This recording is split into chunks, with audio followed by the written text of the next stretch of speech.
All right, ladies and gentlemen, welcome back to the Chang Gang podcast. This is episode 69 featuring Shygori, aka Crystal. What's up, Crystal? How's your day today?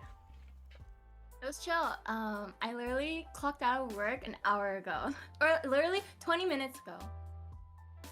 Ooh, so you're working like overtime if you count this as something.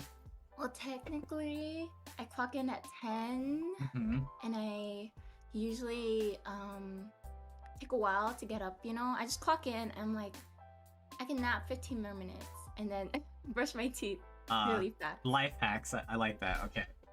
Remote work. Perks of working remote. But welcome to the stream. Thank you so much for being here, and thank you to everyone for dropping by, tuning in, whether or not it's on Twitch or on YouTube whenever this video is out. So we're gonna be talking about Crystal's life here. We do have 2 commands for each and every single one of these podcast episodes. First one is exclamation podcast. In short, I like to host these type of podcasts just to get to know my friends better, like on a more personal and intimate level, where they share about their life experiences and what they've gone through in general. So we have the second command, exclamation guest. It is a direct link to Crystal's Twitch channel. She is a fellow streamer. She's super famous, by the way. We'll talk more into that later on. Check her out, drop her a follow, show some love. Thank you guys once again. I will be typing to chat, but feel free to show some love, all right, regardless. All right, let's get started. Crystal, talk a little bit about yourself. Give us an overview of who you are. Include some of your hobbies and interests.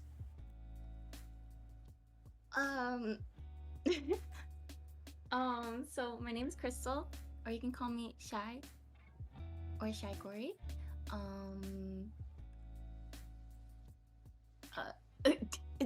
I'm from Cali. PST, all right. Yeah, PST. I've been gaming since like a young age. My first game was probably like Maple Story. I had like throwback. hella Maple boyfriends. hella Maple rings. You know those like couple rings? Yeah. I had multiple. I had to switch it on and off when I would hang out with a different boy. It's true though. And then after that, I had like a PS2 and a PS3. Played some COD like Black Ops 1, Black Ops 2, and Modern Warfare 3. Like just like a lot of shooting games. And then I stopped gaming like during high school. And then I went to UCR for college and didn't game until COVID. So practically started playing Valo when COVID hit. And just stream for no reason. Actually, I do have a reason, but you'll probably ask, right? Yeah, definitely. We'll talk about streaming. But now I'm a video editor for 100 Thieves. Life's good. Ooh, we'll also talk about that. That's super dope.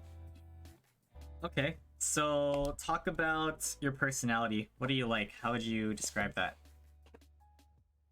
Yeah, I feel like my online persona and my IRL persona is different.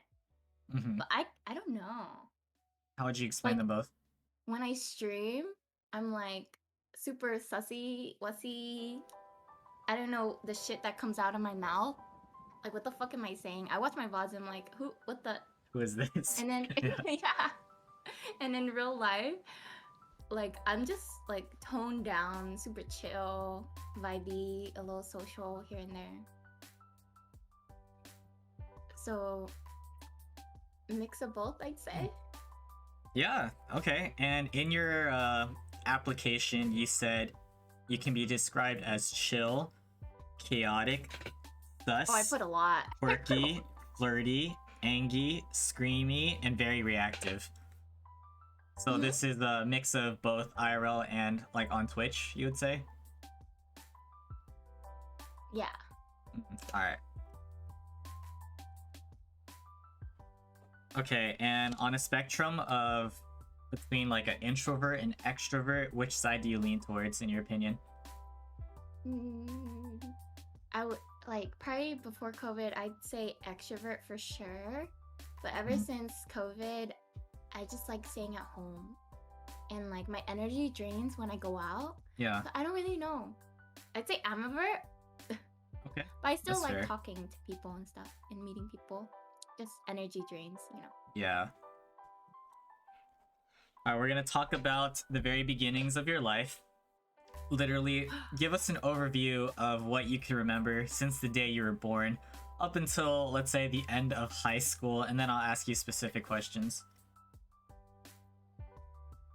Yeah. I'm playing music and it's like happy music. Okay, That's good. That's mellow. good. No, Mellow? no. We're Okay. trauma. Okay, Ooh. not trauma, but Okay. we're gonna get to my let's see. I was born, right? Don't really remember. Oh yeah, I'm elementary school. So I was born in a very Hispanic neighborhood, and so Asians were like a minority there. We probably had like two or three, and like I was one of them. So kind of felt like I needed to fit in somehow, and I'd do anything to fit in because that's better than being alone. Yeah. Because I hated being alone at that point. So I kind of just like did what they did, and they were not like good people. They were like bullies. Mm-hmm. So I basically just followed their lead and did what they did, and got in a lot of trouble for it. I got like hella pink slips, principal visits, like talks with teachers and things like that. So much bad stuff. Even my parents had to come for something. They yelled at me. I forgot though. Mm-hmm. And then middle school, it was still like that, but I wasn't like the bully. I was like getting bullied. So I was bullied in middle school primarily. And I would like internalize it all. Like I had no one to talk to about that type of stuff. So I kind of just like let them do whatever they want. Like one time they even like kicked me to the floor. So that was traumatic. They would call me chopsticks because I was like really short and skinny. Mm-hmm. So that was probably like one of the biggest moments that shaped me. And then in high school, it's so weird. I became friends with the bullies. I don't know how. Okay. I have no What idea. a turnaround. Yeah, I don't remember how, but we became friends. And I also met a lot of other Asian people. There was more Asian people in my high school. So I met them and then had a friend group. But I was kind of like a floater. Never stayed concrete in any friend group. So I had like multiple friend groups and I would go around like giving my efforts and time to like each one of them. Mm-hmm. So I think high school was like a good moment compared to elementary and middle school. I see. So were you always like in Cali or Yeah. like SoCal? That Yeah. general area? Okay. Mm-hmm. All right, specific questions. Thank you for the overview, by the way. So, what was your relationship like with your parents and if you have siblings from back then versus now? Oh yeah. I'm sorry if like my parents are loud. I still live with them Yeah, all good. No and they're worries. still up. I'd say back then I feel like it's the same kind of like relationship. It's just like nowadays they just make me do more chores, which kind of sucks. Mm-hmm. But how I would describe my relationship to them, I wouldn't tell them like everything, but I am a more lovey-dovey type of person. So I would always like give them hugs, like hold their hand and like kiss them on the cheek, like that kind of stuff. That's like just the way I am. Yeah. And they're kind of like, they're the type of parents that don't say I love you too often. I think most Asian parents are. They're also not really strict with it, which is like super chill. I can go in high school. I used to go out so much because they would just like they gave me like a really late curfew and they let me go out with friends. So that was nice. So I'd say it's pretty chill. But I do have an older brother. He's 2 years older than me. He doesn't live with us right now because he moved out. But back then, we used to be close. We used to play Maple Story together. He introduced me into gaming. I used to play with his friends on like Call of Duty, things like that. And then, I don't know what happened. He just started being mean to me. Like, we'd like fight a lot. Like hand fight, like Physical, yeah. no, yeah. Dang. And I was pretty aggressive too. Don't worry. And nowadays it's like we don't really talk much. We only talk if we need something. Got it. So yeah. And also I heard that I look better than my brother. Fun fact. Yeah, who confirmed this? My real life friend. Got it. Okay. Real ones. All right. So, if you feel like your parents were kind of like traditional, how did they handle discipline? Oh my god. I hear you talk about this question all the time in podcasts. They would obviously spank me. Anything available. I think it's usually belt though. Yeah. Classic. I've never been spanked with anything else. But nowadays, that's how they show their love. They do a little like a little love tap, a little spank in the ass with their hand. Like my dad loves doing that. So whenever instead of hugs, he just spanks my ass. And I spank his. So don't you worry. An eye for an eye. Okay. So you talked about the diversity of like where you grew up and stuff. How would you describe like the city itself, the background, I guess the weather, as compared to other places you've been?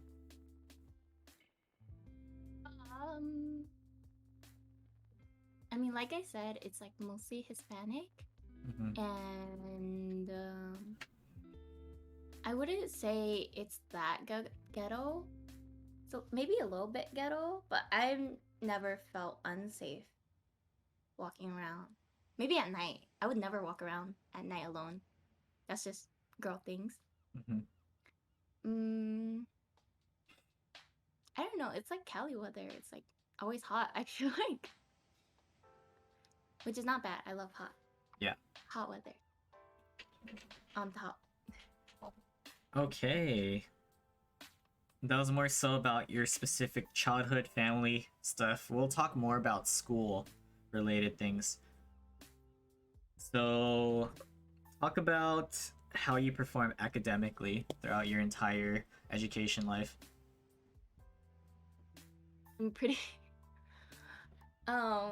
I would say I definitely did not do well in elementary and middle school.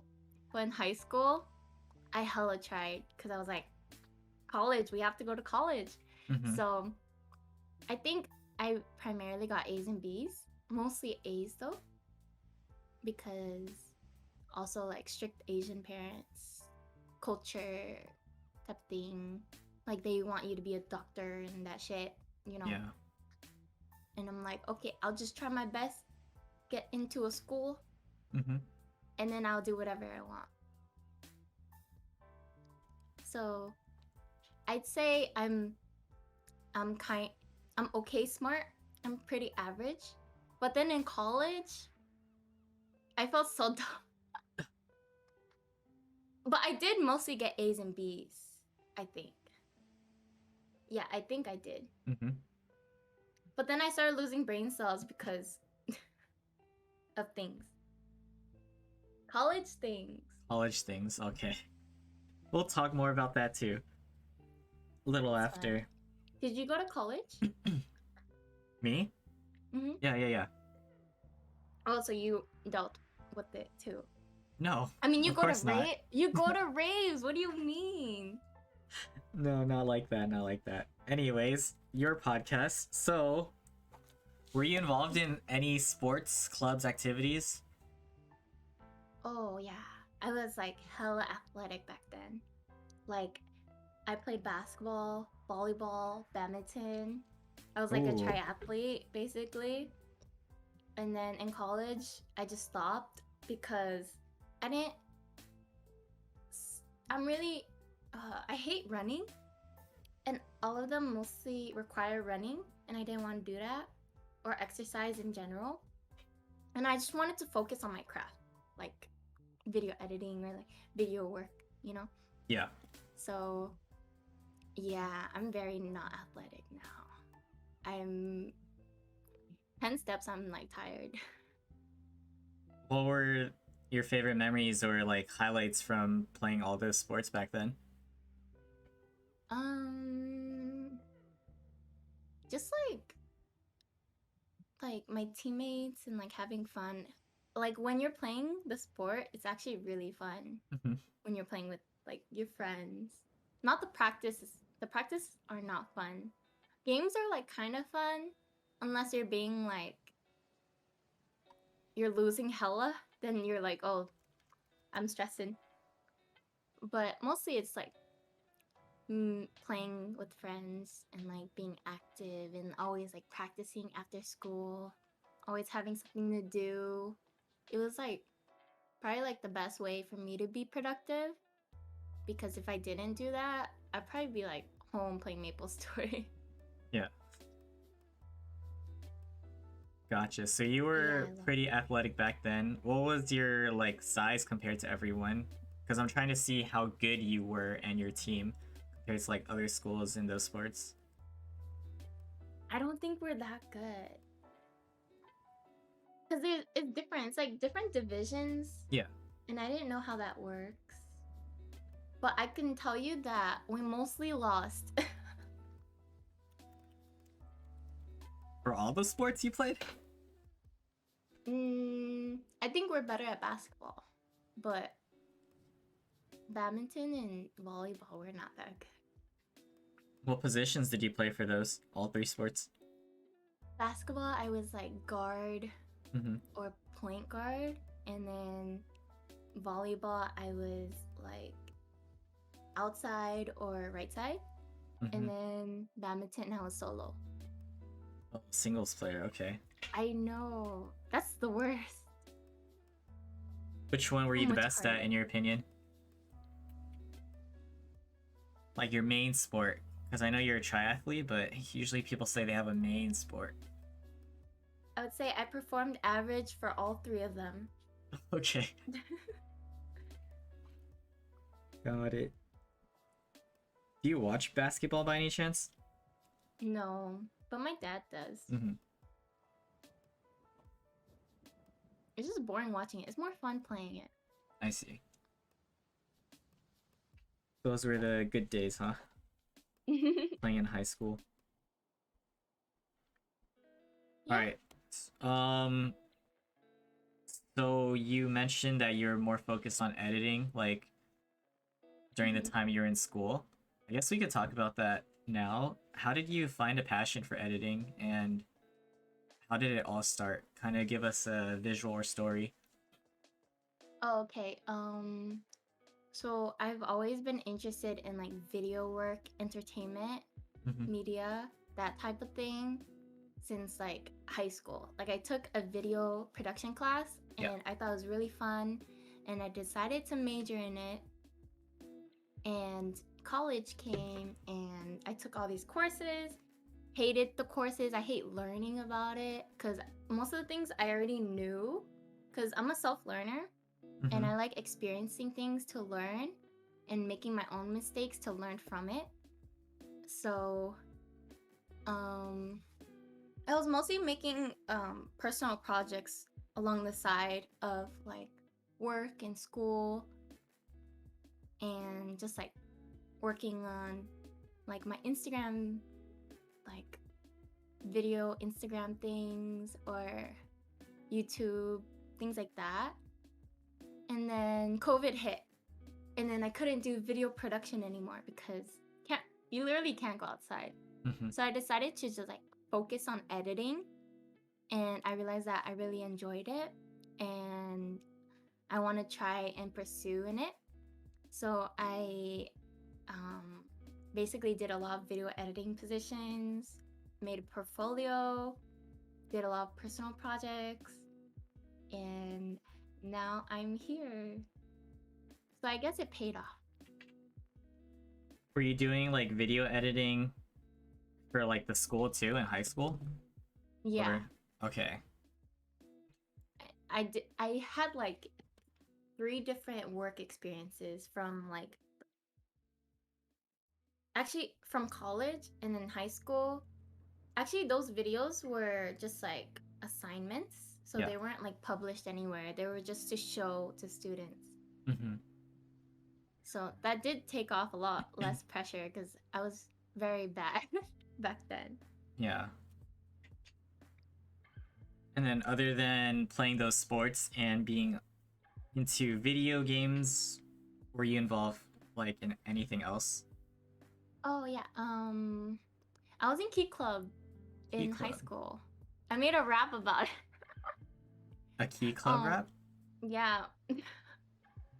Key Club inspired rap. Like you It's performed so it or cringe. what? I made a video, music video. What the heck? Back in high school. So, I love Key Club. Key Club was really fun for me.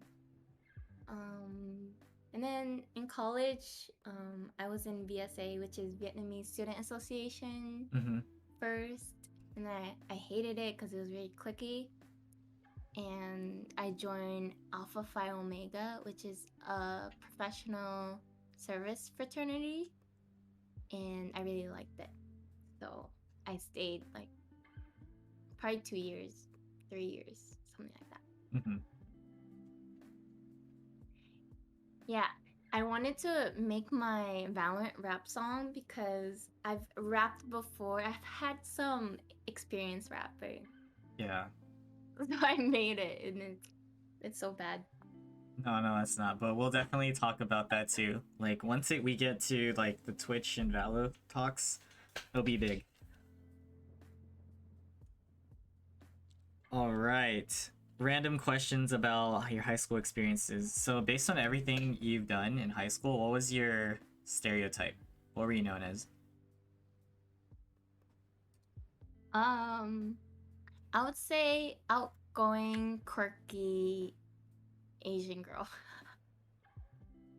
I feel like I'm the same since high school. Yeah. I'm literally the same. But more chill. I was very hyper back then. I was like a baby chihuahua. Baby chihuahua. Now I'm a grown chihuahua. Nice. Evolution right there. I evolved. I'm like a Pokemon. So what languages do you speak at home? It's like Viet English. Like my parents yell at me because they're like, "You don't speak enough Viet," and I'm like, "You don't teach me." And like, what am I supposed to do? Also, I don't want to put the effort in learning, so Viet English. But you have Chinese descent blood too, or? Yeah, like both my parents are half Viet, half Chinese, but they're both from Vietnam. So I would say they're more Viet cultured. So they just know Viet. I know my mom knows like Chinese, like both like Cantonese and Mandarin though. But she never spoke it. Okay. And then they decided to move here, and that's where you were born. Got it. They met here. Oh, that's pretty cool. Now that's cute. Goals. I'm too simple. Alright, more random high school questions. So, did you go to your prom or homecoming? I don't remember homecoming, but I did go to prom. How was your experience at prom? Honestly, the prom was bad. like like the whole planning of it is really bad. But I just went with like my girlfriends at the time. We're not friends now, Okay. but it was fun with them. I went sober. Fun at the time and sober. Nice. Okay. I know, having fun sober. Imagine. I can never. Nowadays, I can't. So, going back to the topic about bullying, you mentioned that you were bullied in middle school and you became friends with those bullies in high school, right? So, Mhm. get into more detail about how it all started, and how you kind of dealt with it, all the bullying encounters, because I'm sure that was a big part of your life, as you mentioned. Um, so I mostly like internalized it. I think I did fall into like depression because of it, because I really didn't have an outlet for it. And I actually wrote a letter, and my dad found the letter like recently, and he's like, "This makes me so sad." I'm like, "Oh, shit, I was deep back then." But yeah, it was like a daily occurrence. Even like one guy in middle school asked me out, and we like dated for a day for him to like break up and say it's like a prank. It's like, in like that movie, that Yeah. show, that happened in that show. Yeah, but I wasn't Wow. humiliated until the next day. Like he would tell all like the girl bullies, and then they'd laugh at me and stuff. Mhm. Damn, mean people. Yeah, so you're randomly just targeted? I feel like I'm not sure. I was in this after school program with them, Mm-hmm. and maybe because I'm like the only Asian, I'm not sure. I didn't ask them. Yeah, yeah. So, but you started dealing with, or how did you deal with it specifically? I know you wrote the letter. Did you just ignore it, fight back, go to someone? No, I mostly like accepted it as like a normal thing. Oh Like this no. Mm-hmm. happens every day. I'm gonna go to school and this is gonna happen. Like I expect it to happen. So I don't know. I feel like it's just honestly most of the things I can't remember. Mm-hmm. I don't remember how I felt or what I did, but I'm pretty sure I didn't do anything about it. And it just blew by. Like time, Mm-hmm. I think they got bored, maybe. Yeah. So you also mentioned that you hung out with bullies, right? So roles reverse. You bullied people too, or what? What happened, and how did you get out of that? Mm, I was friends with the bullies, but they didn't bully anyone after me. I think I was their last victim. Mm-hmm. So, um, we didn't. I think we just acted normal. And then high school, I slowly faded away from them, like distanced them. You know. Yeah, because you also mentioned like being a floater, right?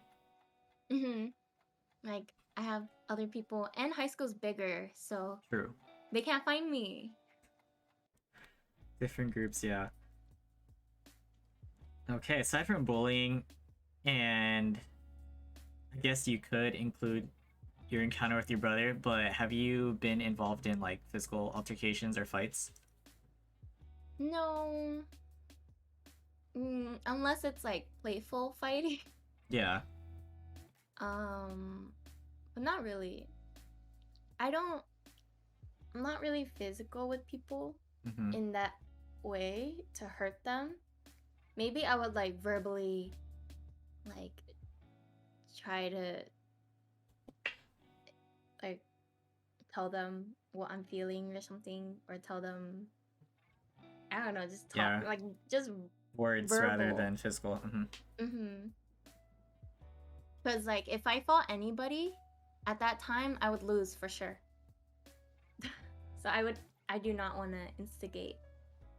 Yeah, but your brother's different, so you just challenged him anyways. Yeah, I don't I don't know why, but my brother's like so annoying, so like I just couldn't take it. Yeah. And he's my brother, so I feel like it's fine. Mm-hmm. He's not gonna like call the police on me or something. All right. And have you ever sustained any severe injuries in your life? Not really. Oh. Is it an injury? It's not an injury. What's an injury? One time I swallowed a quarter, but I don't think that's an injury. I mean, I went to the doctor for it. What was the story behind that? I went to the ER. I swallowed a quarter because I was like probably 4th grade, and a quarter meant that I could buy pencil with it. Because there's a pencil machine that costs a quarter, and I really wanted it, and I was like play fighting with my brother. And I had no pocket, so I put it in my mouth. And then I swallowed it. Yeah. And then my dad called like the ER, and I got rushed into the hospital because it was like hurting my stomach a lot. Mm-hmm. And they gave me amnesia. And funny thing is, when I was about to go to sleep under amnesia, I needed to pee. So like the nurse ran with the bucket and then scooped it under, and then I peed while I was going to sleep. And then I woke up and my dad showed me the quarter and it was really bloody. Oh. Damn. I think he lost it. I don't know where it is anymore. I should have kept it. Then I could do a show and tell. Yeah. I ate this quarter. Next time. Next time I swallow a quarter, I got you. Yeah. All right. Anything else to mention about high school or your early childhood? Or do you think that covers it? I think that's it. Also, I never dated anyone. Or like fell in love or anything like that in high school, middle school, elementary. Mm-hmm. Okay. So give us an overview of what happened in your life after high school up until where you're at today. And then again, I'll ask you specific questions. So I went to college. Oh yeah, how'd you choose your college? And the major, of course. Honestly, any college that accepted me and had a good campus environment. Like it's like fun and it has like a lot of people, and also diversity matters to me because I don't know, I just want to meet like different types of people. So that's mostly why. If I got into UCI, I totally would have gone there. But now I wouldn't. Back then I really wanted to go. But now I wouldn't because I heard it's like boring. But I'm glad I went to the college I went to. It was really fun. Like the first week, I was like hella party. Wait, which one? In my college. Oh no, like which college did you end up going to, if not UCI? UCR. Oh, okay. UCR. So yeah, I partied like at least 3 times a week with my homies. Damn. And I was such a bad drunk. I would yak everywhere. I literally don't stop drinking until I yak back then because I didn't drink. That was like my first time drinking in college. And I think it was a fun time. I met a lot of people. And then I started to chill out like 2nd year. And then I joined like my co-ed frat, and it's pretty nice. We had like some parties here and there, but not really often. So I got my first job in like my 2nd year, I think, or like the end of my 1st year. So I had responsibilities, had to do them, and couldn't drink every night anymore. Had to go to work and stuff. funny thing is, after after a year, they didn't rehire me. I think because I always showed up late to work and I wouldn't really do anything. And sometimes I would take walks around the campus because I'm bored of work. Mhm. I'm better now, slightly better. Wait, which job was this? It was a on-campus job as like a video production intern. Ah, okay. So I was like helping them do the videos, like campus tours, like interviews, like different things for the college itself. And then my third year, what did I do? I got another job. I think I got 2 jobs. Like I interned for LACMA, and I also interned for this other videographer. I think that's about all I did. My third year. Wait, what, am I in my 4th? And now my 4th year, I got another job. Mhm. But that was during COVID. Oh, I worked at a boba place. Worked at Ding Tea. That was chill. And then I got a job. I got an intern position, a video editing intern position at Webtoon.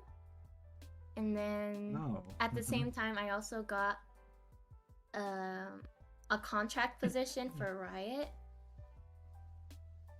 Like Riot Valorant Esports. And then I worked with them for like a little while.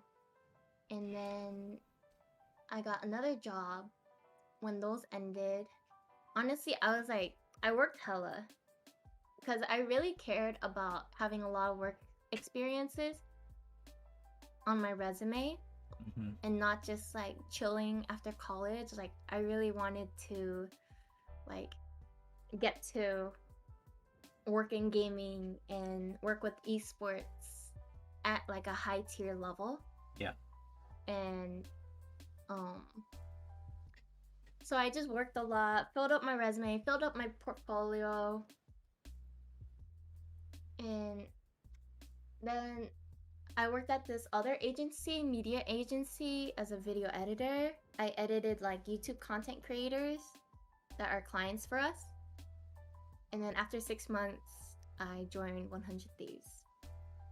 So yeah, it's mostly just work. I'm sorry. No, it's fine. No worries.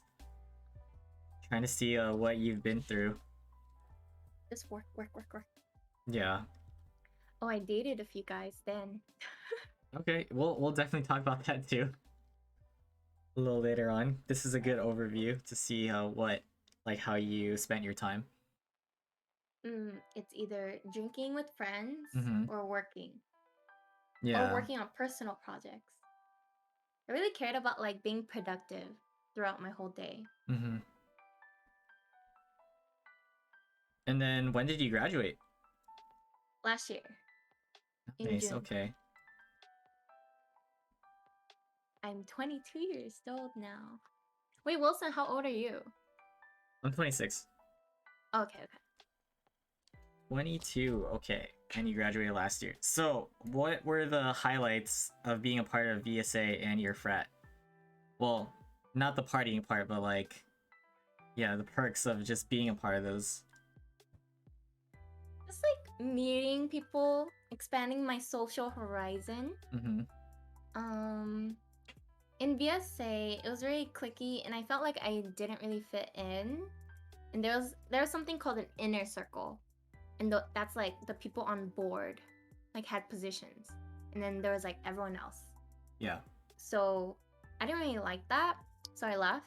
Mm-hmm. When I found something better, which is Alpha Phi Omega, I love them. And from there, I met a lot of like-minded people that are similar to me. So I feel like we vibed a lot, and there was a lot of diversity in it as well. Mm-hmm. And I don't know, I just feel like I really connected with those people more than this other organization. I still hang out and talk to like my P-bros today. Dang, that's really cool. Post grad. Let's see how long it'll last though. They come to my streams sometimes. Yeah, that's really nice to have like IRL support. I'm scared though. Do you ever feel like you're different when you stream than you are in real life? Like I was talking about that. I could see that, yeah. Like I understand the mindset around all that. So I was like, I'm like super sus. Like crazy amount of sus on my stream. Yep. But in real life, I'm like, I would never say sus things. But I would still be like really lovey-dovey. Yeah. And smooth, a little flirtatious. So I never asked them, but I should ask them how they feel about me streaming. You know, as long as they support you, right? Then great. Yeah, true. Okay, so when you decided to go to that college, right, UCR, what were your parents' thoughts? And you did move out then, right? So Oh what my god, was that transition like? Okay, cooking, cleaning, the worst part about moving out. But like, just having the freedom and not having parents nag you is like so fun. And I just had like my bestest friends live with me, and whenever we were done with like schoolwork or things like that, we'd like go downstairs and drink. Like sometimes one time I was being interviewed for this intern position and they brought in a shot for me. A shot of soju midday. So I drank it on during my interview. Yeah. I mean, I told my boss, I was like, "Oh, my friends want me to take a shot. Is that okay?" And he was like, "That's fine." So I drank. Different breed. They love drinking. It's kind of crazy. That's all you can do in Riverside. There's like nothing else to do. At least it sounds like you had fun and you adapted, so pros, yeah, more but pros. The cooking part. Oh my gosh. Sometimes I would just starve because cooking's hard. Are you a master chef now? No. I can do like curry, like pasta, like the easy stuff, but nothing else. Gotcha. You know, one time I was making porridge during that same interview. I was making porridge because my friend's sick, and I went to make her porridge, and it evaporated, or like it burned the pot, because I was in my interview, and it was like a long interview. It was like 1 hour, 45 minutes ish. Yeah. And my friends were like, "Why does it smell like it's burning?" We went downstairs, and the whole pot was like burnt. Good thing there was no fire. But yeah, it was fun. It's funny to think about it now. Yeah, the memories behind it. Yeah, they meme about it. They're like, "Don't make porridge ever again." All right. And then after you finished school, that's when you decided to move back? Yeah, because like financially, it's the right decision. Like I don't have to worry about like a lot of overhead costs. But I hate that like I feel like I'm stagnant, unable to grow.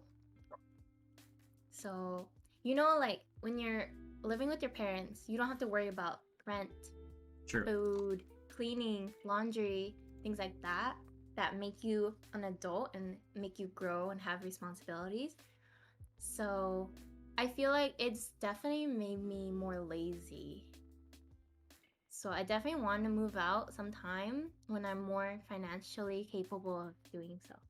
Yeah, but you have a lot of time to work on your like craft and your career stuff too, so it's always a flip I'm lazy side, at work too though. But at least you're working on content creating, like the stuff you're actually passionate about.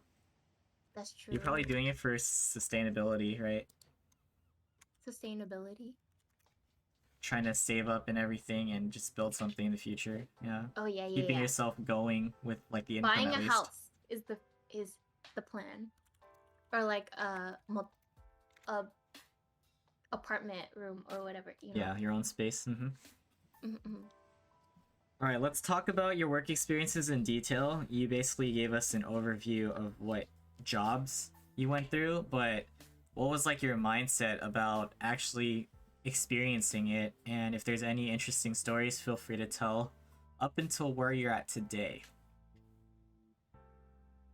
Like from college. Yeah, the first one, whatever you consider as the first one. First one was the campus one, right? Wait, can you repeat that? Like, just give us a like in detail of what you went through for work for each of them. Oh. Mm. So for my first job, um, I mean, I feel like my bosses were hella anal. Yeah. I mean, it's because they had to be, but they were still anal.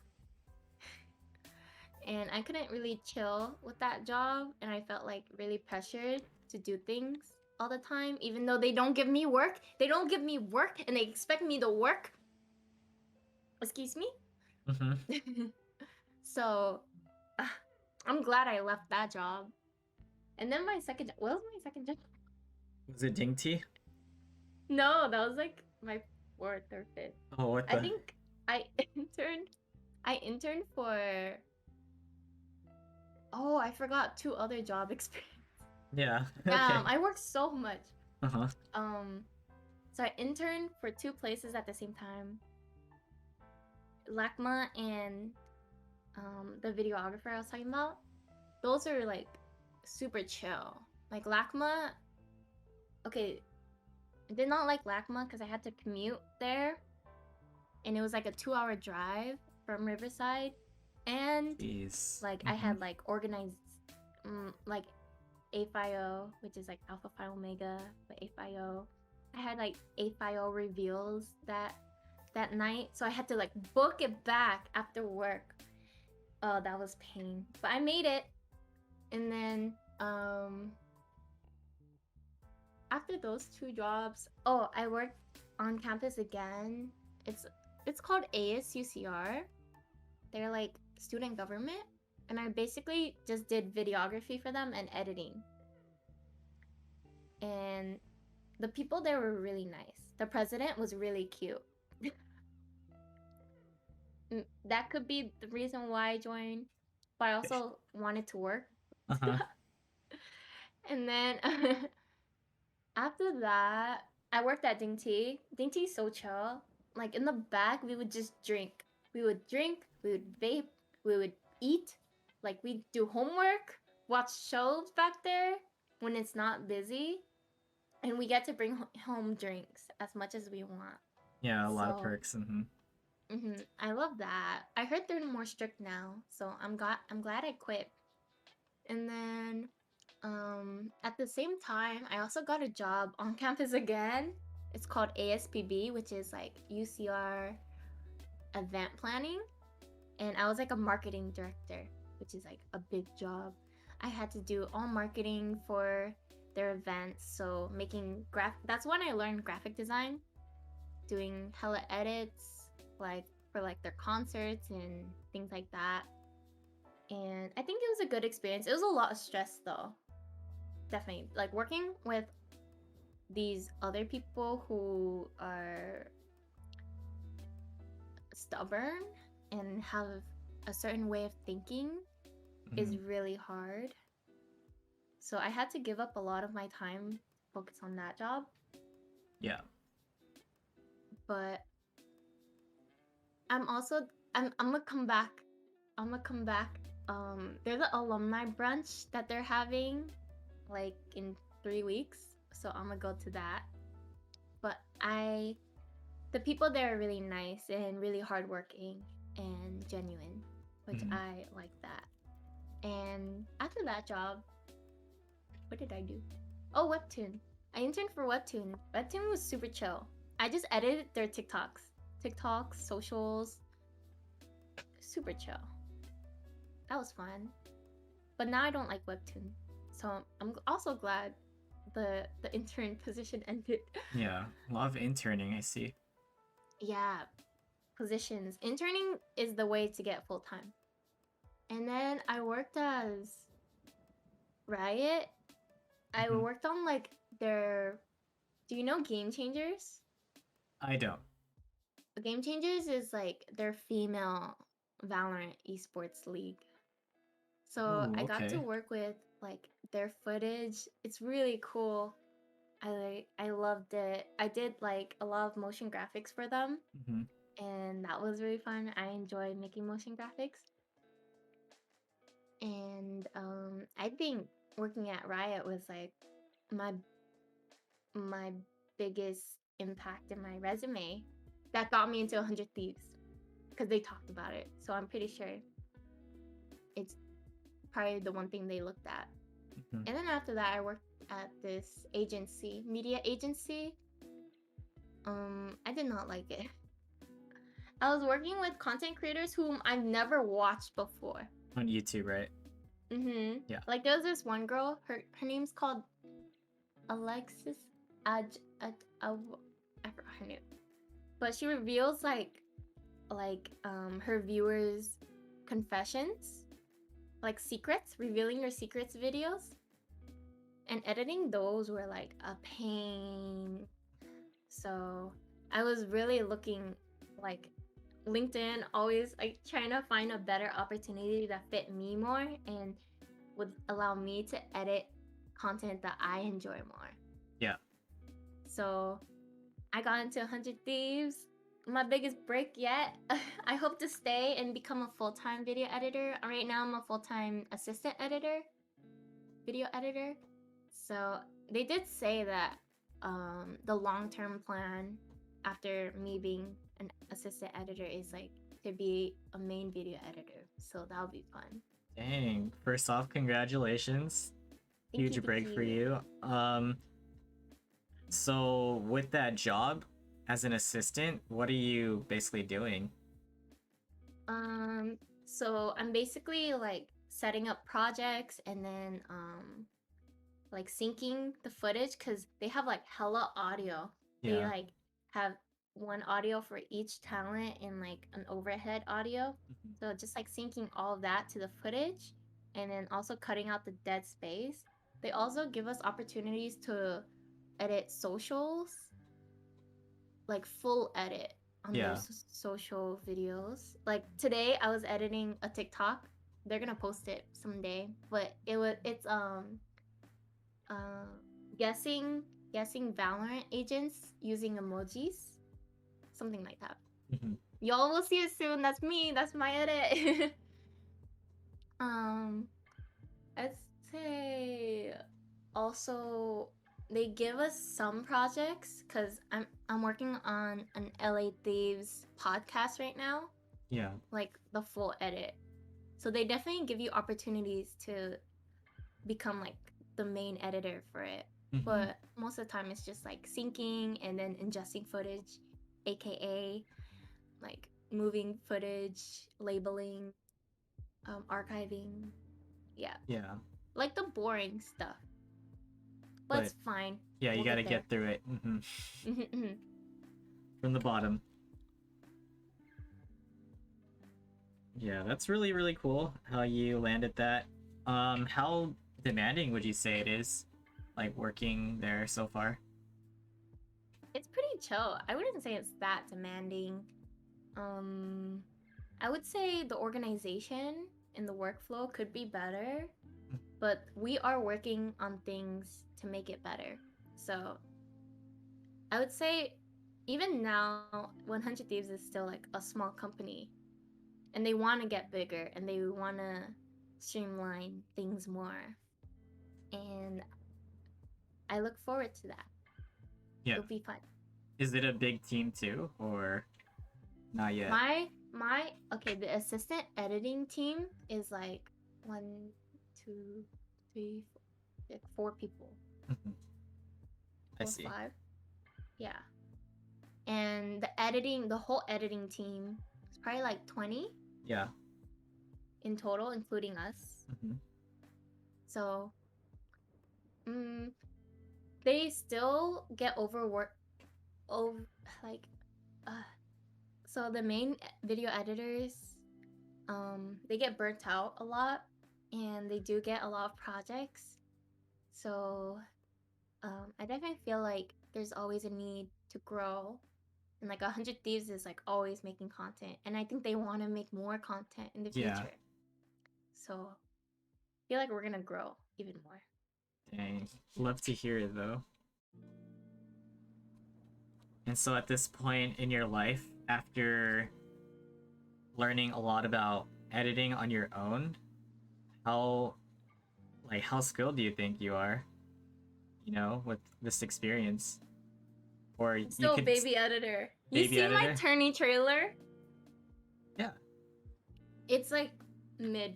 I mean, it's mid to I'm you mid. because you have standards, but a lot of people thought it was amazing. So it just shows that you could do so much more. Yeah, I mean, there's always room for improvement and growth. Yeah, no Like, matter what. I look at like Riot's trailers and like their esports a lot, and I take that as like where I want to be, and even more. Yes. So in the future, next tourney. Yeah. More now that you have like way more experience, you got this. Okay. Core Rivals 3. I'm just kidding. Yeah, basically. It Higher has production. Okay, and that was it for your job experiences, right? Like, okay. Plenty of interning and stuff. Big things from here on out. By the way, what editing software are you currently using? Or do you, I guess, recommend? I use Premiere. It's not free though. My company pays for it. Nice. Like, everywhere I worked, my company always provided an account for me. So I never had to pay for it. Yeah. But it could get expensive. But it's really good. It's probably the best. It's like standard. Today's standard, yeah. What about you? What do you edit on? I mean, I don't need anything crazy because I haven't gotten into like editing like that. So I use Final Cut and also Filmora. Yeah. I used Final Cut before. It's good. It's good. Daniel Schiffer uses that, and he's a pro videographer, video editor. Yeah, that's on my laptop though, so I don't do that much anymore. And I do very, very basic edits, so it's like Filmora can do the job. Alright. Hey, still good. Do you need to take a break before we move on to, I guess, the second part of the podcast? Are you good? I think I'm good. Alright, cool. Let me sip my wine. I'm out of wine! Yeah. So do you need a break or you need to get some? No, I'm like, my bottle's out. Oh. I don't have alcohol. I'm so sad. Do you have water at least? Yeah, I have water. Cool. 100 Thieves. Nice. Alright, let's talk about more so your social life aspects. Okay, this is where you could get into the nitty-gritty details about your partying phase, raving, clubbing, all of that sort. And then I'll ask you specifics. Stories are cool too. Oh my god. I would say my first year in college, obviously I did party hard, like I said. And during those parties, I had a habit of like making out with guys. So I think I counted up to like 20 in the whole year. 20, 30, something like that. I made out with like 30 guys. I don't remember, but I don't know why. It's okay, but no judgment. I'm chill now. I'm chill. Don't worry. I'm not horny anymore. Kind of, a little bit, but not really. I'm good. That was like the main thing. I was like known in VSA for that shit. That's why I also left, because I had a bad reputation there. I Yeah. did not want to stay. So I think after that, my partying was like probably like once a month. I would do kickbacks more. Nothing really eventful happens, I don't think. Let me think. I stopped yakking as much. That was good. I learned to control my limit. No more freshman drinking. Yeah, that phase. Yeah, I don't have any more stories. I guess I also started raving like during my second year. I went to LED USA. It's very good. I love that. And I forgot who I saw, but obviously substances were used and I had a blast. Obviously, Like I had your a first rave time? bay. Dang. Okay. Substances and rave bay for the first time. Sheesh. Yeah, and now I can't go to any rave without a rave bay. Oh, you Like, set standards. it's like I don't know. I dancing alone. How do you do that? But yeah, I think I just went to like almost every rave except Beyond. I went to Escape, Countdown, LED USA. I probably went like 3 years. That's all I can remember for like the big raves. And each one of them, I would definitely have a rave bay. Nice. But I'm like at raves, I'm the type to get lost. My fault. I just wander. Because I'm like looking for a rave bay. I'm like the type to look for a rave bay because I don't want my rave bay to like choose me. Like I want to be choosing. I want to choose. Oh, so you find them on the spot. I thought you meant like this is pre-planned. Got it. Oh, one time it was. But most of the time I go there. I go scouting. Me and my friends, we go scouting together because we're both single. So we're like going through, you know, like the train where you hold hands. Yeah. Like, let's go see. Let's go talk to them. And then I would literally go up to them and ask, "Do you want to dance with me?" And usually they don't say no unless they have a girlfriend. Yeah. I got rejected once. Damn. He had a girlfriend. Damn. But he's really cute. One time I danced with like the 28. Okay. Oh my god. No, one time I had a rave bay and he was 28 and I was 18. Huh? But he looked 24. Still the best rave bay. He's my number one. Nice. And there's a list. There's a top. Nice. no, there's just one top and everyone's on the bottom. Oh. Wait, why is he top though? Okay, never mind. It's cause he's a good dancer. He moves to the tempo of the music. That's important.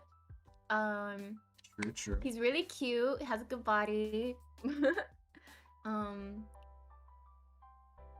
He's a good kisser. I like biting. He also bites. Very good. Very good. Damn, the details. Yeah, like I even left my rave group just to stay with him because they wanted to go to Excision, but I was like, I'm gonna stay with him. Wait, which event was that? Escape. Would you consider Escape your best event you've been to?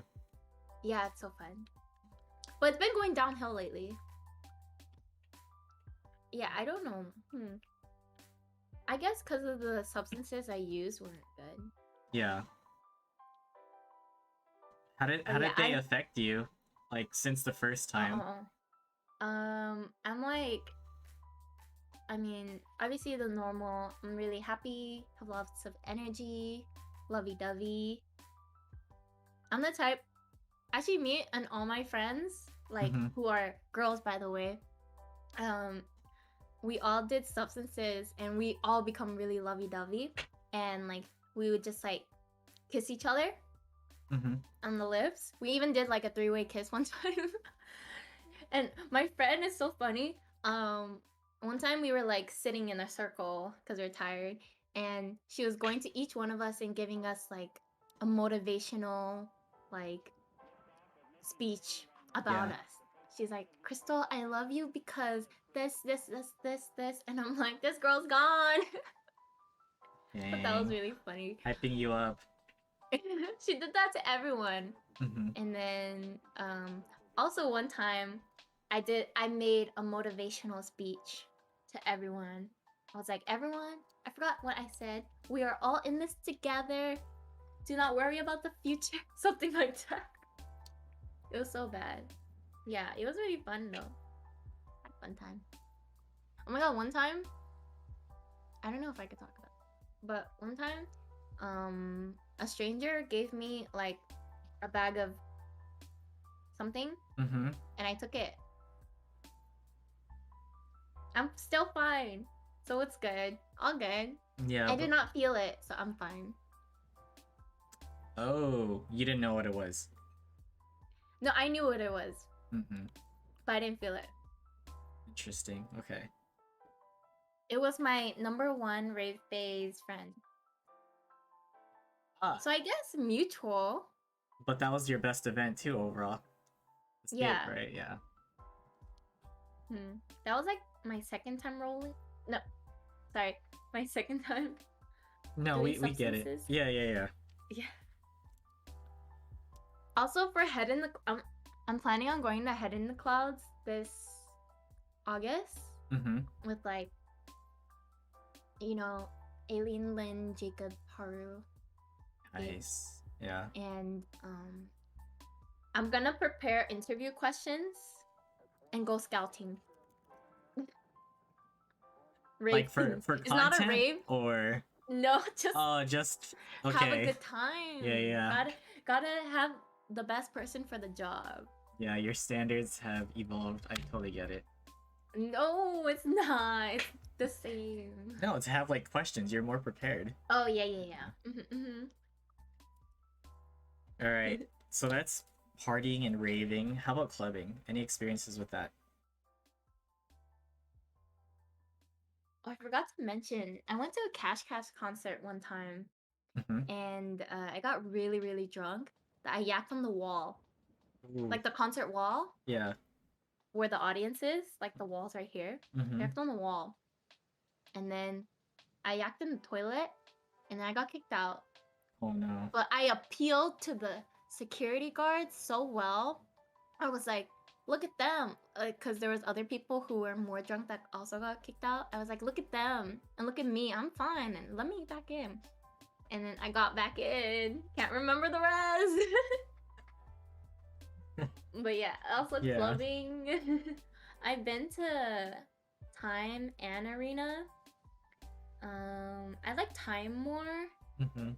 But it's like so sweaty for me. I don't know. I don't like clubbing. How would you explain or describe the difference between clubbing and raving? Like the atmosphere, the people? The music's different, except for Time. That's EDM.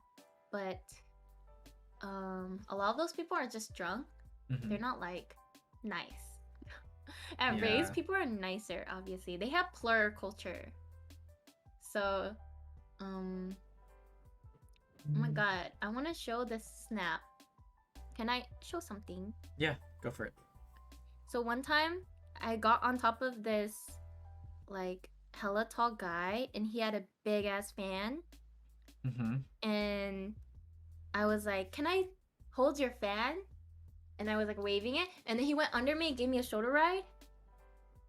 So the video is like me giving on the man, like fanning. Please. Oh shit. Yeah. I see it. Nice. Very nice. Sorry, I must focus again. Yeah, Mhm. very fun. Raves over clubbing, but raves are more expensive. Mm-hmm. And your next event, just in general, is Head in the Clouds. Mm-hmm. When was your last That's one? the plan. Oh. I went clubbing recently though. Ah, But the last rave is Countdown from last year. Oh my god. you mean this That this also has previous year, like the one that just happened? Mm-hmm. Oh wow, what day did you go? Both? Second day. Okay, okay. Did you go to both? No, first day, first day. Oh damn, look at that. But friends got their phone stolen, so we didn't go the second day. Yeah, that's what happened. Oh my god. That's the worst part in raves. And Just getting Countdown your phone specifically, yeah. I think just insomnia events. Mm-hmm. Mostly. But at Countdown, so in our friend group, there was this guy I talked to before. It was my friend's boyfriend's little. And I Mhm. talked to him for like a few months. And he started getting really clingy, so I stopped talking to him. He came to the event in the group, with the group Yeah. that I'm going with. And we're like, hey. It was so awkward. I think after we took substances, we somehow ended up dancing together. Uh-huh. But yeah, we hung out the next day, and I found out like we don't vibe. So Mm-hmm. he went back to Virginia. He's from Virginia. So that was a wrap pretty quick. After reconnecting through that. Alright. It was funny. So, favorite artist, EDM artist, and song if you have one. Oh, I'm basic. I would say Griffin. Griffin Millennium. Zed. Dang. It's Zed. Sucks that they're basic now. Tough. I think they're just mainstream. No, you're right. now. You're right though. Yeah. Like for Zed, like the middle. Every time he plays the middle, Mm-hmm. me and my friends, we all gather up and we sing and we snap the whole thing, just like us singing. It's just our theme now. And then Millennium, I think they're all good. There's this song. Good answer. Good answer. They're all really good. I went to his concert in Las Vegas. He's so good. My knees The trilogy had one or bruises. Yeah, trilogy. what? Mm-hmm. My knees had bruises on them because I was like headbanging hella hard Mm. on the rail. Yeah. Oh, I like First Time. First Time's really good. Mm-hmm. And then for Griffin, I just like all of the songs too. I think they're all good. Yeah. Calm Me Down, maybe. I like poppy, happy vibes. Glances is good too. Mm-hmm.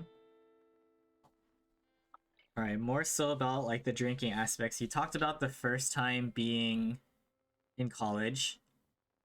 What did you specifically drink In for your college? first time? Yeah, the first drink ever. For jungle juice or some shit. Oh. Actually, I remember like my fake big. He gave me like this little seltzer thing, Yeah. and I was like, "It's weak." So I drank jungle juice, and oh gosh, Hit after. I got fucked. It hit like a truck because I kept drinking. Yeah. It tasted like shit too. And you mentioned the type of person you are when you have substances. Is that the same for alcohol? Like, what kind of drunk are you? Oh my god, with alcohol. Back then I was really fun, but now I'm still really talkative and like lovey-dovey. Mm-hmm. But either I get sleepy or I like wrestling. Wrestling drunk. Not all the time, No, only I know. with friends that are comfortable with me. And I'm Yeah. like, hey, want to wrestle? And they're usually down. Usually they're girls. I don't wrestle guys. Apologies. Sorry, guys. I don't At wrestle least you. you asked so politely. Yeah. Sometimes I'm like, just wrestle me. And then we get on the rug and then we just start wrestling. No matter what body size you are, even if you weigh more than me or have more muscles or are taller, I don't care. We're gonna wrestle. One time actually I did wrestle one of my guy friends once. I put him in a headlock.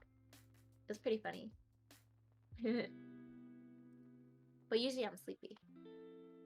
That's And why then, on stream, I'm like, my eyes are closing, I can't see. gotcha. Hmm. And what's your favorite and least favorite drink? Favorites, Jaeger. Least favorite? There's so many. Kirkland vodka. Okay. So Costco vodka. Costco vodka. The whack shit. What's your Grey Goose is also really bad. Jaeger being the top. Got it. Jaeger bombs are so good. You know, I visited Nicole recently Mm-hmm. at her house, and I brought a whole Jaeger bottle.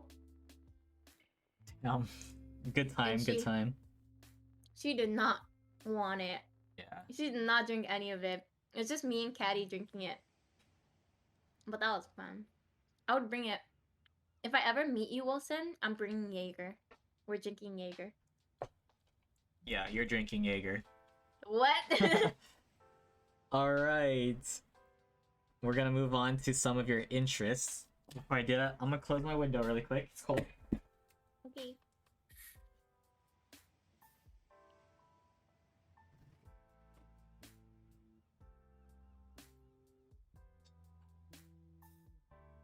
Alright. So, if you're into anime, what would you consider as your top 5? Oh, shit. Okay. Akame ga Kill. Whoa. Literally Wow. so good. Next one's pretty controversial, but Future Diaries, also really good. The story's really good. Third, it's so hard. I like Sword Art Online, first season. Nice. Okay, that's good. That's good. Four would be like Horimiya, super cute. And fifth, oh wait.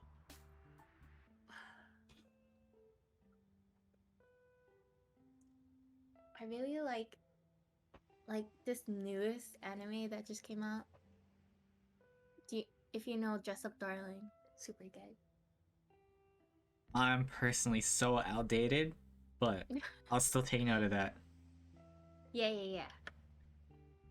SAO season 1 and the last season is the best. Ooh, good to know, good to know. Number 2 and Gun Girl, oh, so bad. Yeah, I have not seen AOT. But it's so hyped, and I watched one episode like a long time ago, and I was scared, so I stopped watching. The Titans are scary. Yeah, you kind of gotta get used to it, and then.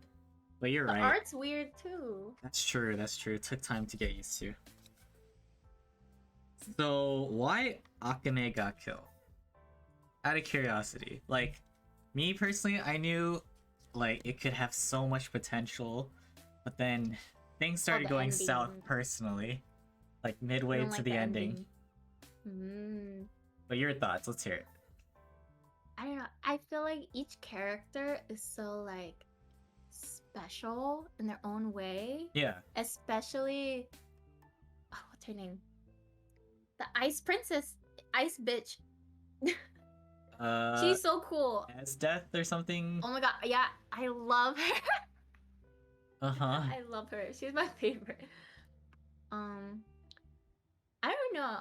I just love how it's like a mix of like some romance, some like making friendships, like dealing with like emotions and Oh yeah, action. lots of emotions. Mhm. So much emotions. Oh Yeah. my gosh. Every time someone dies, oh my gosh. Sorry, spoiler. No, but you're right. It could have been good, like really, really good in my opinion. Really, really good. I heard the manga's better. Oh, I'm not sure. also heard that. More details and very I also different. love. Do you know Koro? Koro? Koro. The little doggy. I forgot. Dog. I The forgot what it dog looked that like. transformed into like a big. Oh, yes, yes. That was like the early episodes. Yeah, yeah. I love him so much that I really wanted him to like be a main part of my stream aesthetic. Yeah. But I've been lazy. Oh, lazy Yeah, to do I've been it. too Got lazy to like draw him, and like I also wanted to animate him and stuff, and it's like kind of a lot of work, and I'm kind of doing a lot at the moment. Yeah. In due time, then. All right. That's anime. How about TV shows or movies? I'm pretty sure you also watch dramas, huh? So, Oh yeah, K-dramas? yeah, so whatever you want to consider for your top 5, as long as movies is separate from the shows and drama. I don't really watch movies. Okay. No worries. So, like out of the ones I've seen, I'd say 5 Feet Apart is really good. It's like a romance about like these patients. Cole Sprouse is in it. Oh. And then for shows, American shows, the only American shows I watched was Vampire Diaries, Nice. Pretty Okay. Little Liars, like the teen drama thing. Yeah. I love Vampire Diaries though. I'm like Team Stefan all the way. Oh. And for, Okay. and for K dramas, I love.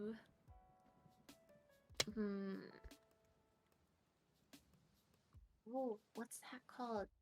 What's that K drama called? The one with Susie. There's a high chance I won't know it. Okay. Let me search up K drama, Susie, and what's his name? Wow, she was in so many. Okay, I don't think I can find out. Startup. Startup. Okay. Startup's really good. Oh my gosh. Love Startup. Love Vagabond also. Love Pinocchio. I think Pinocchio is my number 1. Super old though. But yeah. I also love reality shows. I'm such a simp for reality shows. Like which ones? I love American and Korean. For American, I love like they're not American. It's like Australia, Love Island. Love Island. Are You the One? All of those love shows are so good. I love them. Love Is Blind is also really good. And then Korean reality shows, I just love like their survival shows, like their K-pop survival shows. I'm watching Queendom right now, which is a bunch of K-pop girl groups compete against each other. So it's pretty cool. Dang. And there's like an elimination every week or something? Or oh no, there's an elimination if you're like on the bottom twice in a row. Oh, got it.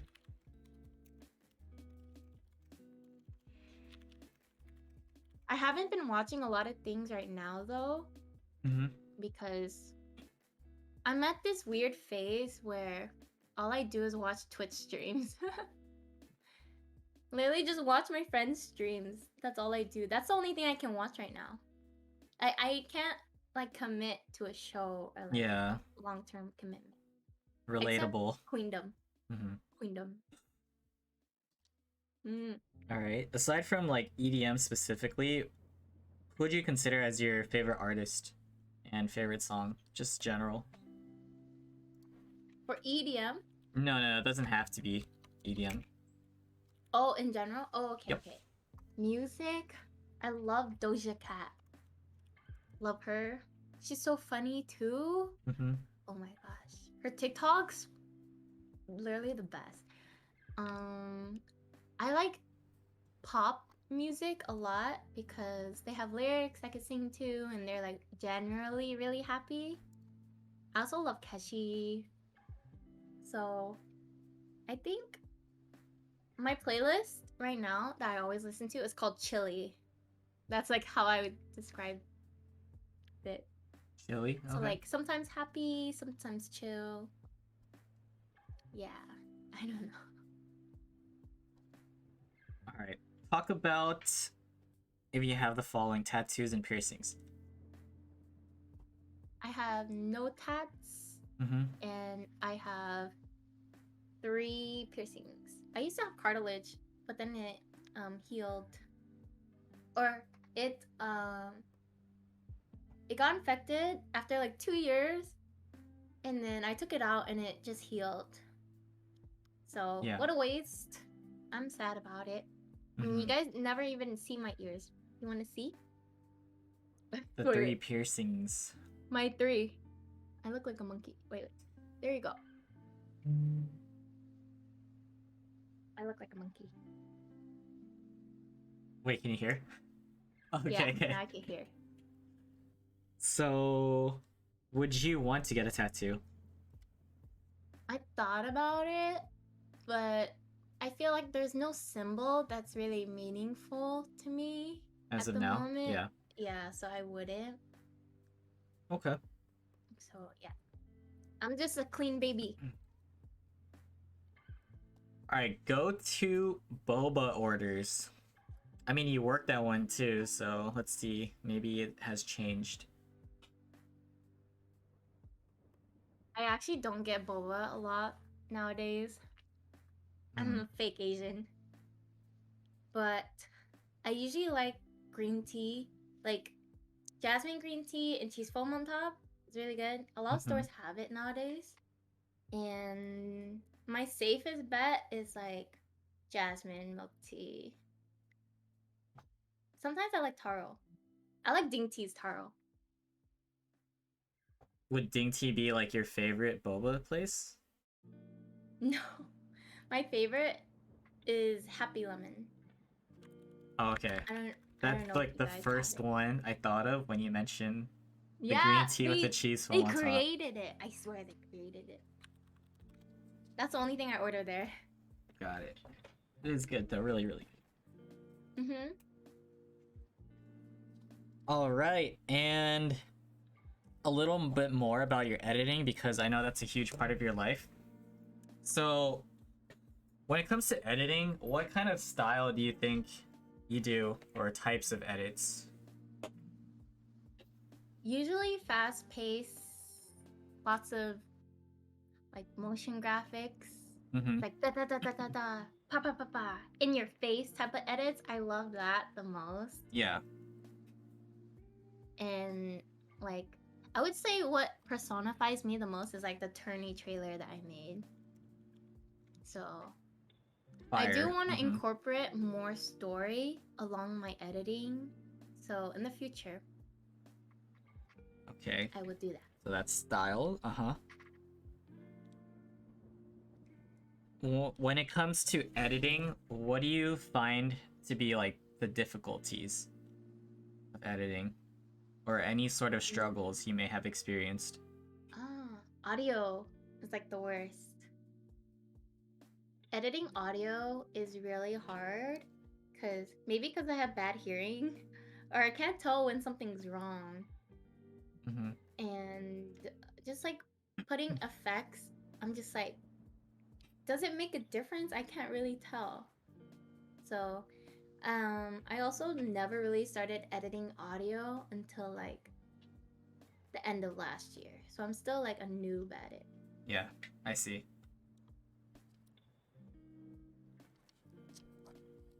And what general tips would you give when it comes to editing? Tips? Or advice? Yeah. I think most people will start off bad no matter what. Mm-hmm. And just like look at like how other people edit, like watch YouTube tutorials. also only mainly learned from YouTube tutorials. They're a really good resource. Um, Also learning shortcuts, like keyboard shortcuts, basically like macros in a way, Uh-huh. to make editing a lot more faster, less time consuming, and that's basically it. Okay. I will do editing streams someday. I Oh, promise. you definitely should. 100%. I'm a bad teacher though. I'll be like, do this. Got it. Do you have like a separate project that you're most proud of? Because I know the tournament one was like a big one for you. A project that I've done. Mm-hmm. I haven't done personal projects since I've been working full time. Yeah. Since like last year. So I'm not really sure. But definitely like the tournament one, I think it came out okay. Mm-hmm. Like a lot of people enjoyed it, so Yeah.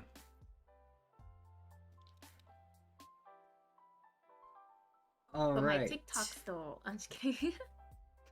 Yes, we will definitely talk about TikToks. Editing is not over the topic. All right. So, from your experience so far, where have you traveled? And what adventures have you been on? And where would you like to go? Oh, I've been to Korea. I forgot to mention this in when we were talking about college, but I studied abroad in Korea Whoa. for Okay. like the summer, Mm-hmm. like during my third year, and that was really fun. I really enjoyed it. I also was a Korea boo, still am. So, um, I took Korean like the year before, like because I had a language GE that I had to do. So might as well take Korean. Learned a little bit, not a lot. And then went to Korea, barely spoke Korean because I'm just bad at it. Mm-hmm. Never really practiced it. But my comprehension is like really good. So when people would talk, I would understand what they say, but not be able to respond. But Korea was really fun. Clubbing was not fun in Korea. I don't recommend it if you're a girl. Oh, you Because talked about this on your stream. Yeah. hmm guys just like, they straight up molest you. Like, guys in clubs, Korean guys in clubs, they have so much courage and they'll do anything. But when they're outside the clubs, they're like modest and chill. Mm-hmm. So that was kind of interesting to deal with. But other than that, Korea was super fun. After that, right after Korea, we flew to Japan and hung out there for like 1 or 2 weeks. Mm-hmm. I didn't really like Japan as much as Korea. Mostly because we were just mainly in Tokyo and couldn't really go anywhere else. So, also like the men there are really weird. Like, I think I saw on the streets like a guy taking away this drunk girl, like without her consent. So I think Japan's different level. Jeez. Uh-huh. And then that's like it for international. I think in state, I've been to New York, Seattle, and Hawaii. I love Hawaii the most out of all of them. Nice. Great destinations for sure. For the international ones, were there any like other culture shocks for you? Mm, I would just say like mostly like, I mean, it could happen here though. I don't know. I feel like I lived through Korean drama so much that nothing shocked me. For sure. But then that club experience, right? So other than that, like men being super aggressive, how would you compare like the club scene, the overall vibe? The music's so bad. Hmm. But I told you, like, I didn't like clubbing. I don't like clubbing. I Yeah, still yeah. don't like clubbing. So I think the music just made it worse. And then the environment, everyone smokes like cigarettes Uh-huh. indoors. And I don't like the smell of cigarettes. So I did not like being in there. Yeah. And then when people are like super aggressive, does that just ruin the experience for you? Like you just had to leave? Yeah, I think like, cause my group was all girls, my friend group. Mm-hmm. So we were all like kind of scared and didn't like it. Felt really uncomfortable. So we just left. And I went to another club in Korea as well. That one was better, but that's only because we we found like this group of guys and we joined them with on their table and basically like hung out with them, did stuff. Yeah. Okay. He was so nice though. He offered to give me high school, the boy I was with. I mean ice cream. Did I say high school? Ice cream. Sorry. Okay, sorry, I was processing. Ice cream. Ice cream.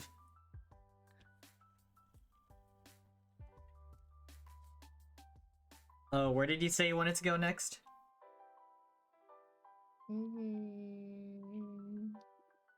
I really want to go to Iceland. Nice. Mainly for what? It's just so pretty. Mm-hmm. I want to go everywhere. I just want to travel everywhere.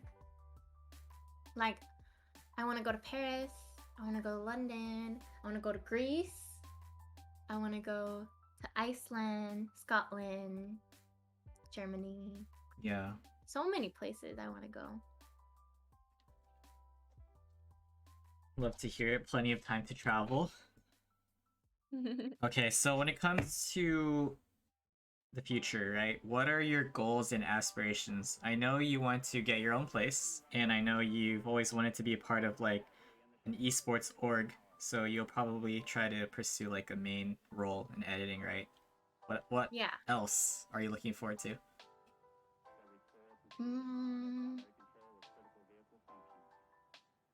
I want family. Mm-hmm. Because I don't know. I don't like. It could be decided because of social norms, but I'm not sure. But for now, I do want like a husband and kids and have a family. Like after I travel and have fun, obviously. Yeah. I do like content creation. Oh, one of my goals for content creation is to be big enough to meet Sage Mommy 69, my inspiration. I love her. Nice. Shout out to Sage Mommy 69. You know, she commented on one of my videos, my E-head one, and I was like, my mother. I loved her. Nice. She noticed like, you. I know. I commented and said, I'm bowing down to the queen. Hey, those are golden aspirations. All right. Still doing good, right? You're good? Mm-hmm. All right. More into the, I guess, bigger, deeper conversations at this point. So, talking about relationships and heartbreak, if you've experienced that, you said nothing in middle school and high school.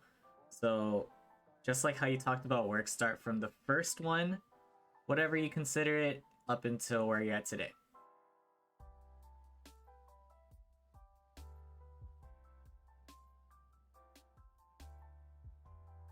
I'm sorry, I need a pee actually. Oh, yeah, go for it, please. I'm no sorry. worries. No, don't be sorry. Go. All good. But I also did not hear a word you said. Don't worry, I'll like repeat I heard it. it, but I didn't. Sorry. I'll be back. Okay, no worries. I'm gonna turn off. I should turn off my camera. Yeah, you can. Quick break. Thank you to everyone for tuning in. We are about to get into more serious topics before we finish things off with like the social media aspects. But yeah, this is episode 69. And I should definitely take advantage of this time to take a quick break too. So I'll be right back. Chair stream, chair stream. Half an hour. No. It'll probably be like 2 minutes. Hi, Annie. Hi, everybody.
How's everyone in chat doing?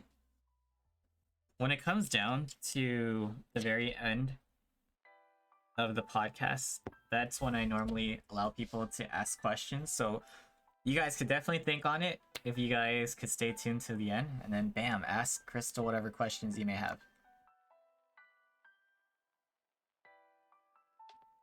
What's up, Tinny Angel?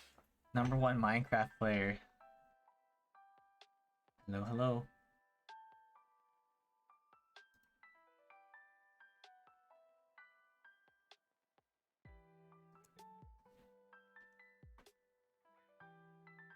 Thank you again, Lizzie, for the raid.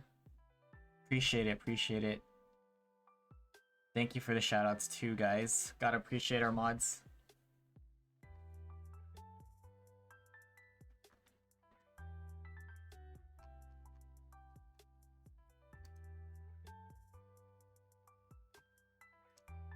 Episode 69. Whoa. Hello. Hi, welcome back. Thank you. Everything good? Yes, he good. Okay. He very good. Nice. Alright, so we're talking about relationships and heartbreak if you've encountered any of that sort, right? So you could start from the beginning, whatever you consider as a relationship or even talking. You could be as detailed as you'd like, and then just move on up until where you're at today. So, relationships. I'm really bad at them. The first guy I dated, probably for like a month. I was like head over heels for him. Like straight in love. Like, right? Like college we're talking about? Yeah. First year. But he's like, he ended it with me because he had to deal with family things. Yeah. And he had too much on his plate because he was also like a biomed student. And after I like cried so much, and my friends were like, he was a bad person anyways, because he would like, he's really rich and he would gloat about how much money he has and things like that. So I still have this panda stuffed animal from him. Yeah. I'll show. Ta-da! I have 3 now. They look the same. I don't... But you know it's that one. It's not that I'm lingering. I still don't... I don't have feelings for him. Like, I detached him compared to the panda. But I just like the panda. Yeah. I think after that, my second relationship was with a P-bro. Uh-huh. And I liked him for like a year, and then Was this like also the first year of college or? it's like my second year now. All right. So then, I mean, along the way, I had like flings. Mm-hmm. I would like talking things. I used to go on a lot of dates, like on dating apps and stuff. Yeah. But then I realized it's such a waste of time because I keep getting disappointed and wasting my time with them. So now I'm like, I don't want to go on dating apps no more. I mean, I'm still on them, but I'm not really active. Yeah. And then my P-bro, I like my P-bro, and I was like, I'm gonna confess today. And I told him, can we talk alone? And then he came up to me. I think he got the vibe that he liked me. No, that I liked him. Mm. So he asked me out on a date, and then we dated for like 2 weeks. And then and then he ended it with me. And I was kind of sad. And then probably like a few months later, I saw him dancing with like my best friend at a rave. Yeah. Because we all went together. Mm-hmm. And I was really shocked and sad. And then Do you know why he ended it? I'm not sure, but I don't think he liked me but Okay. as much. So I think after I saw them two together, I internalized it. I didn't want to let it show because like it's her first time liking someone and like dating someone, so I didn't want to Be take in the that middle away of that, from yeah. her. Mm-hmm. So after internalizing it for like a few months, I told my friend, I was drunk and he was drunk, but I told my friend, my other friend, different friend, how I felt. And then he told her about my feelings about the whole thing. Oh. And I was really upset about that because he literally told someone without me giving him permission to. Mm-hmm. So she was like, she cried. And then she wanted to talk to me. So we drove. I mean, this is another day, but we drove sober. And we parked the car and we talked about it in the car. It was just me basically saying, it's okay that you like him. I want you to continue dating him Mm-hmm. and things like that. And then we became housemates. And then they became official. So he came over a lot. So I saw him a lot. So I was really sad every time he comes. Yeah. I kind of was like, I might still like you. I don't know. This is hard. So I think that was tough. They're not together now, though. Ooh, Because okay. when I was dating him, he had a lot of communication problems. He's really bad at talking about his feelings and things like that. And she was like that way too. So nowadays we just meme about it. We joke about it. Like, remember the guy we both dated?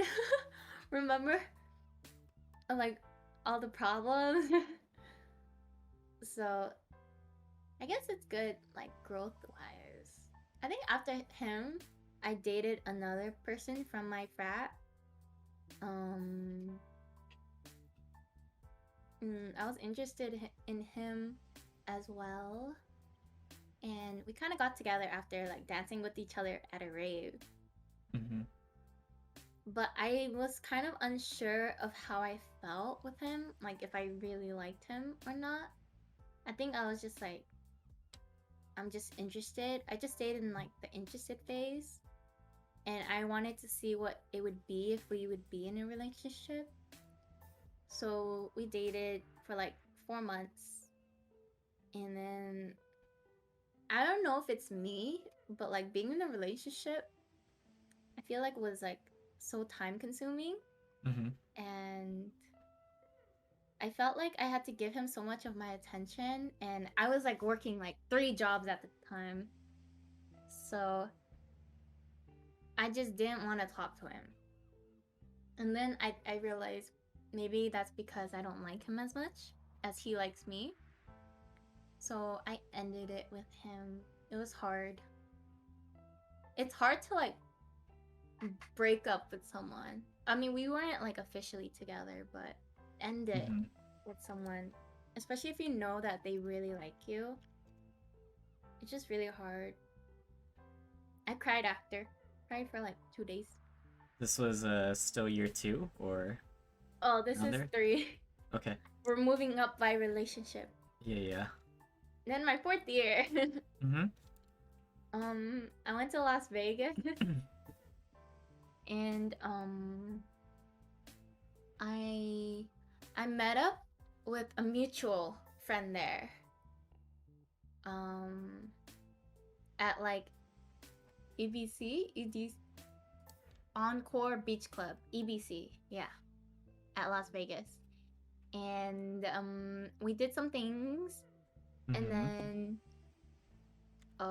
we started dating, and then I forgot how long that was. Maybe like a month or 2 max. But I like got bored. I think that's the problem. I just get bored or like tired of just spending all my time and efforts towards like one person. Yeah, I just get bored and did it with him. So funny too, cause he matches me on Hinge like a few months after, and he wrote in like the little comment section, "Why did you end things with me?" And I did not match with him. I'm really Wow. scared of confrontation too. I see. Yeah, but I think that's all for my relationships. Hasn't been longer than 4 months. Record. Might have commitment issues. I feel like because I've been single for such a long time, I've been like scared to have a change in lifestyle and a change of pace. So Could that be might many be it. factors. Yeah, maybe you'll just Yeah. find the right one in due time. At raves. I mean, if it happens at a rave. Okay, so that was the extent of the relationships and, you know, the heartbreak stuff. So generally speaking, what would you say your type is?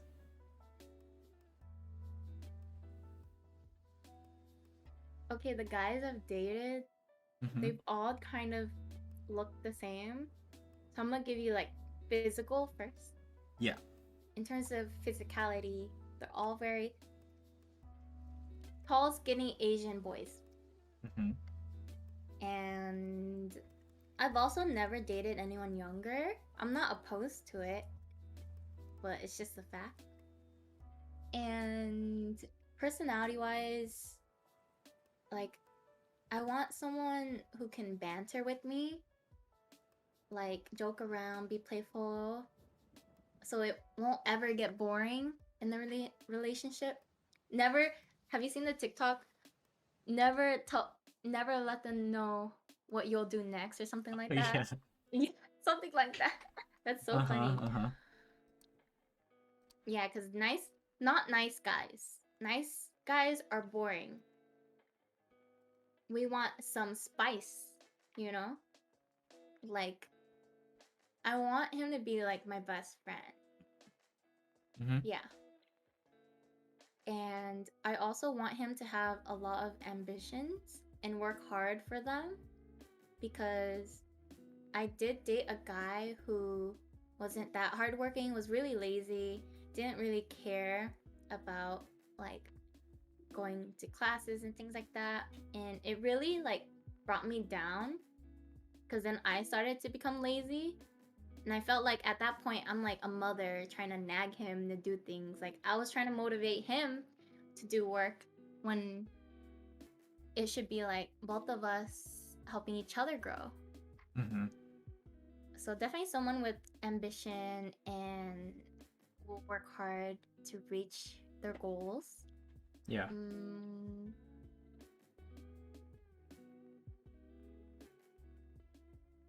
I think that's about it.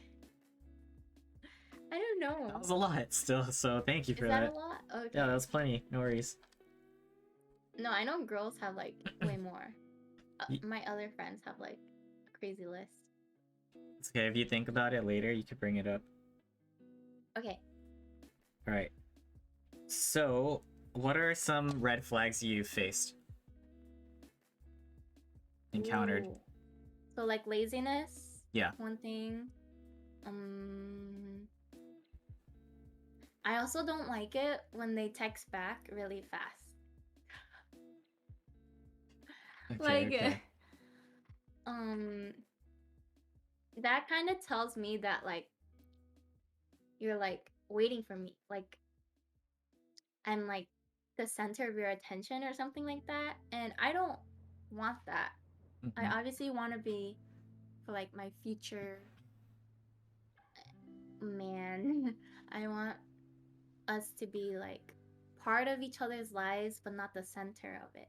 Like helping each other, like a stem in a tree. Not a stem, maybe like a whole branch, like a big branch.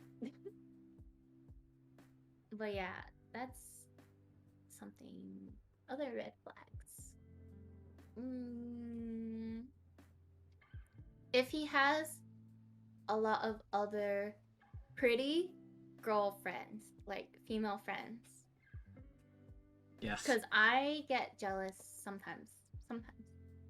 I try not to. Like, sometimes I internalize it. But I do notice. Human nature? So, So, it's really tough to see someone you like hang out with another pretty girl. Also, bad communication is a red flag. Like, that guy me and my friend dated just didn't tell us anything, just doesn't respond, like really bad at talking about his emotions and being open.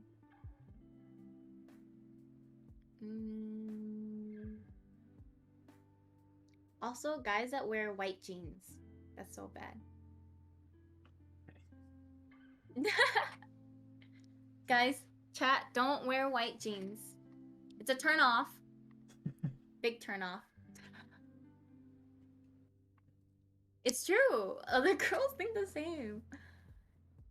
Yeah. Oh, I also don't like it when guys dress up too nice. Like my clothing aesthetic for like a guy is like basic. Like probably like a black t-shirt and maybe some jogger pants. But if you be like trying hard with your fashion, I'm like, I don't want that. Yeah. Like it's threatening my position. I'm supposed to be fashionable. One way to put it, okay. Alright, so those are the red flags. So based on your experience when it comes to relationships, right? What general advice would you give just dealing with relationships as a whole? Dating. I'm such a bad person to give you advice. It's okay, you could... My longest relationship's 4 months. I cannot sustain a relationship. Alright, whatever. Like, your thoughts, though, at least. My thoughts on... Advice. General advice. Oh, Even if you think you need that, like, okay. advice, self-advice. Okay. I would say, if you have a significant other, do not spend all your time and efforts on them. Obviously, spread it out. Like, you have friends, friend groups, family, like, spread it out well. You don't want the girl to take up too much of your efforts and too much of your time. because then I think it'll just tire you out.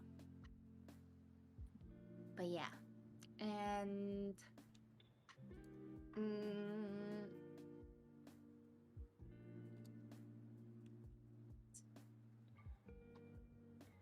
I'd say for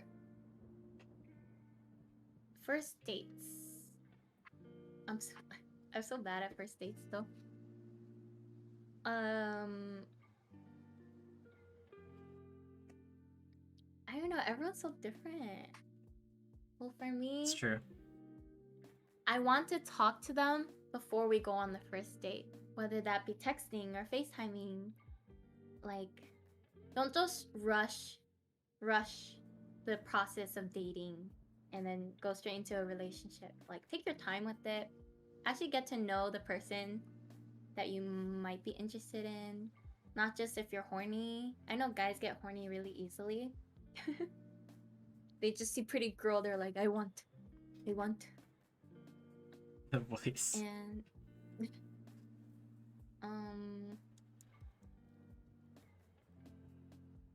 for like levels of affection, it kind of varies. I definitely say don't kiss on the first date. Maybe like the fourth or fifth date, you can probably kiss her, but definitely don't rush it. Like, ask for her opinion. Like, is she going in for the kiss? Then it's your cue to go. Don't be the one initiating without her consent. Is what I'm saying. Because one time, oh my gosh, like a guy came to my house to like say he forgot something, and then he went in for full makeout, and I was like taken aback. He's also a really bad kisser, so I was like, oh my gosh, I don't know what to do. Oh shit. Yeah, don't do that. I mean, also don't ask them if you want to, if you can kiss them. That's kind of weird. The mood, sense the mood. Please sense the mood. Yeah, have better social cues. Put some candles and shit. I'm just kidding.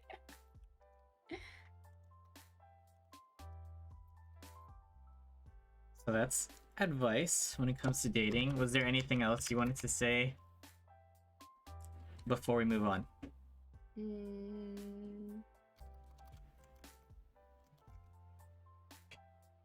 For me, it's really hard.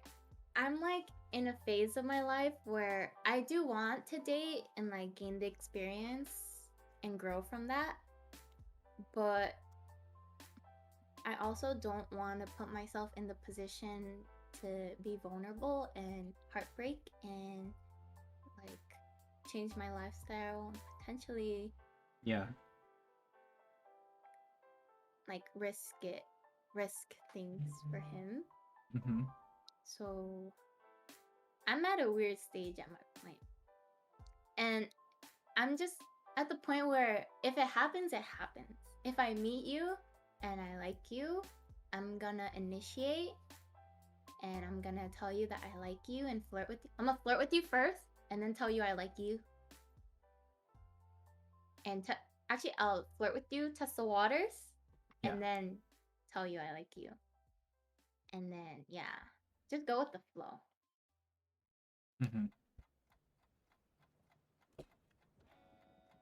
You learn more every day, so you're learning about yourself too. Yeah. Still so young. Still learning though. Okay, let's talk about something that's also really big to me. As of now, how would you say you're doing? Like, how are you doing mentally? Mental health. Yep. I think I'm good. Like, just overall good? I am like a little tired though, because I feel like balancing things is really hard. Yeah. Especially with like work, streaming, social life. Social life's like the hardest for me because I feel like I'm friends with a lot of people and it's hard for me to when I'm friends with someone, I like to give like my 100% efforts in Yeah. them, and that tires me out a lot. So I think what I really need to focus on is like deciding like who's worth it for me Mm-hmm. to put my efforts and time in, and who will give it back to me, and if the friendship will like help me overall like grow, and if I just have like a general fun time with them and like talking to them, so it's less tiring. But yeah, definitely like prioritizing my time and efforts, not wasting it. Mm-hmm. But other than that, I'm pretty good at this stage in my life. Yeah. Okay, so before I talk to you about specific things, so when you felt like you were at your lowest points mentally, how did you pick yourself up from that? I think I like to reflect a lot. Mm-hmm. I like to go out alone. I used to go to this lake and just like reflect about things that happen, and then That is deep. just think of like ways to like better myself and Mm-hmm. for the future cases, how to avoid the problem if it happens. I'm also an overthinker. I think a lot before I go to sleep too about everything that's happened and even like the future and how I would deal with situations if they arise. So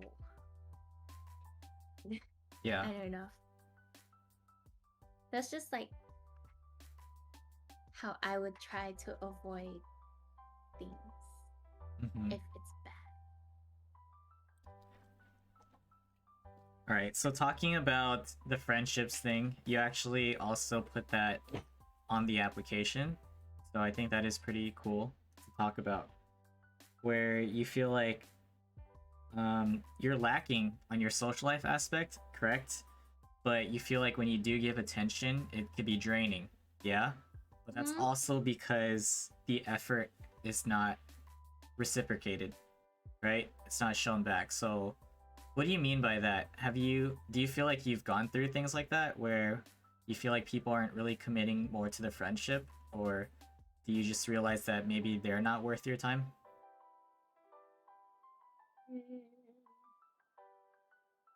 I used to love planning to hang out, like go out and things like that.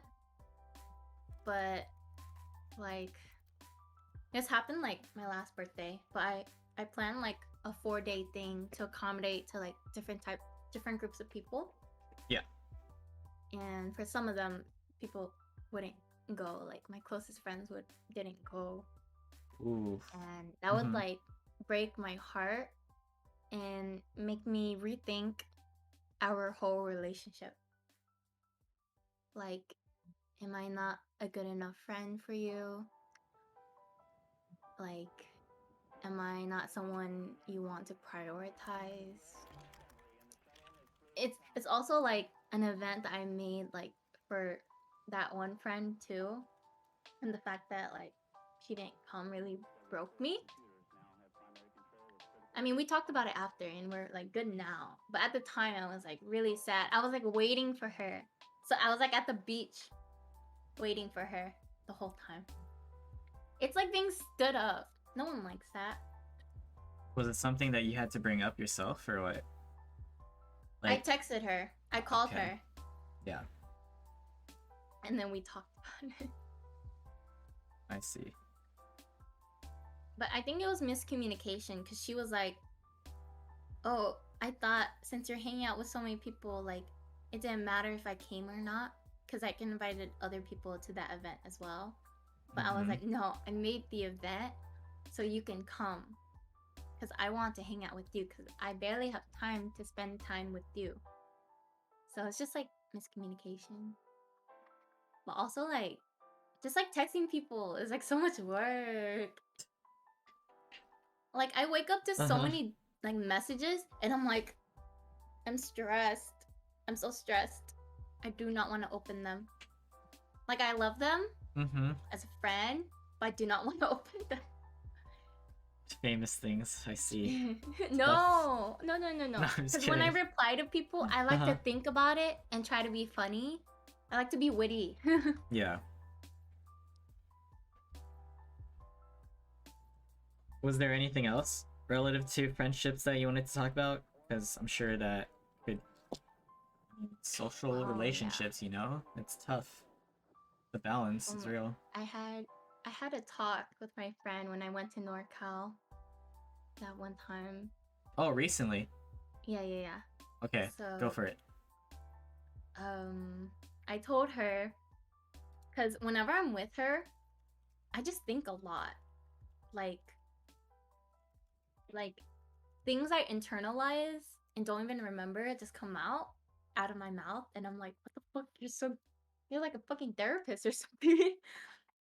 But I talked about how I felt like I had a problem of thinking about my friends and how they rank me in their life as a friend.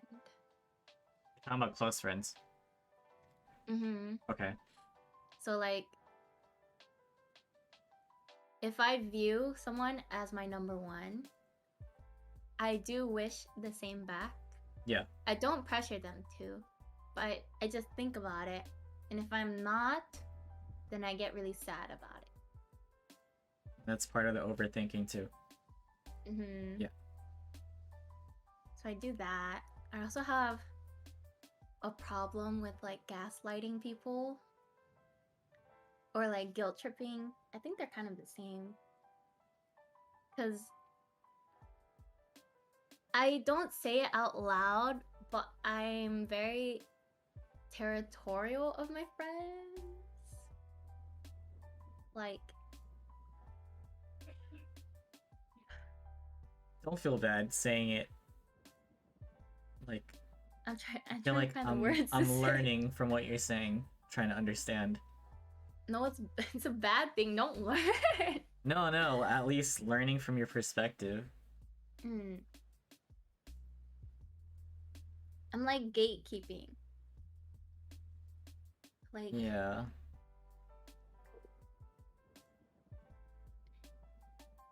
There's probably a deep root to it. I mean, you feel like these people are very important to you and you put in a they're lot of gonna leave effort. me. Yeah, but you feel like if there's no reassurance or like some sign that it's reciprocated, you don't want to be Hmm. the one to tell them, and then it becomes very tricky with your feelings and being able to say it, so it Oh my causes a lot god. of stress in your My mind, therapist. and they won't So know good. what's going on with you until you say it, but then that's probably by the time you blow a fuse or something. It's okay to feel like that. That's basically all I'm gonna say. It's okay. It's bad though because like maybe it's a double standard, but like I like having different friends as well, and I love meeting other people and like Yeah. making more friends. So like how can I expect them to like always be in my life when I constantly have like new people in my life? Mm-hmm. I don't know. We also like talked about like and back in college, we were both like, you're gonna leave me. You're gonna forget about me. After college, we're not gonna be friends anymore. I told her that. And she was like, why would you think that way? She got really hurt. She's like the friend that I went up to NorCal to visit. Yeah.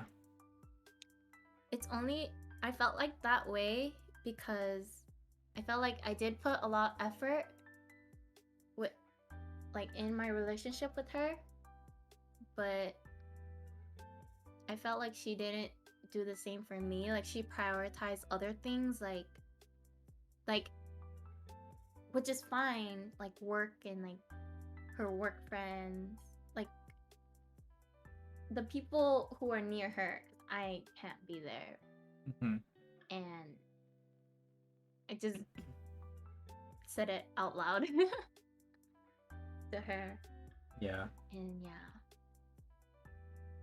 Created a conversation, like a deep one. We always deep talk every time we hang out. Yeah. She's my therapist. Yeah, I see that. A lot of different type of relationships. Gotta find the balance. Or it's not easy. I feel like no matter what, you're always gonna be thinking about that. There's no solution to I that. bet with you have too many friends. I don't know how you manage. I would say that I could definitely relate. Yeah. Putting a lot of time and effort for like so many people. I feel like if you do that too much, you don't have really much time to put in yourself. Like time and effort to like truly love yourself. Hmm. Like I haven't had a lot of free time on my own. Like I haven't gone on a walk and reflected in so long because I've been busy like trying to upkeep my relationships. Yeah. It's tough. I see like a mix of it. It's like you do have a lot of time, but then there's so many things to work on, not just relationships, but when it comes to that, when you meet a lot of people, like you said, you can't give everyone your time and effort, even if you want that back.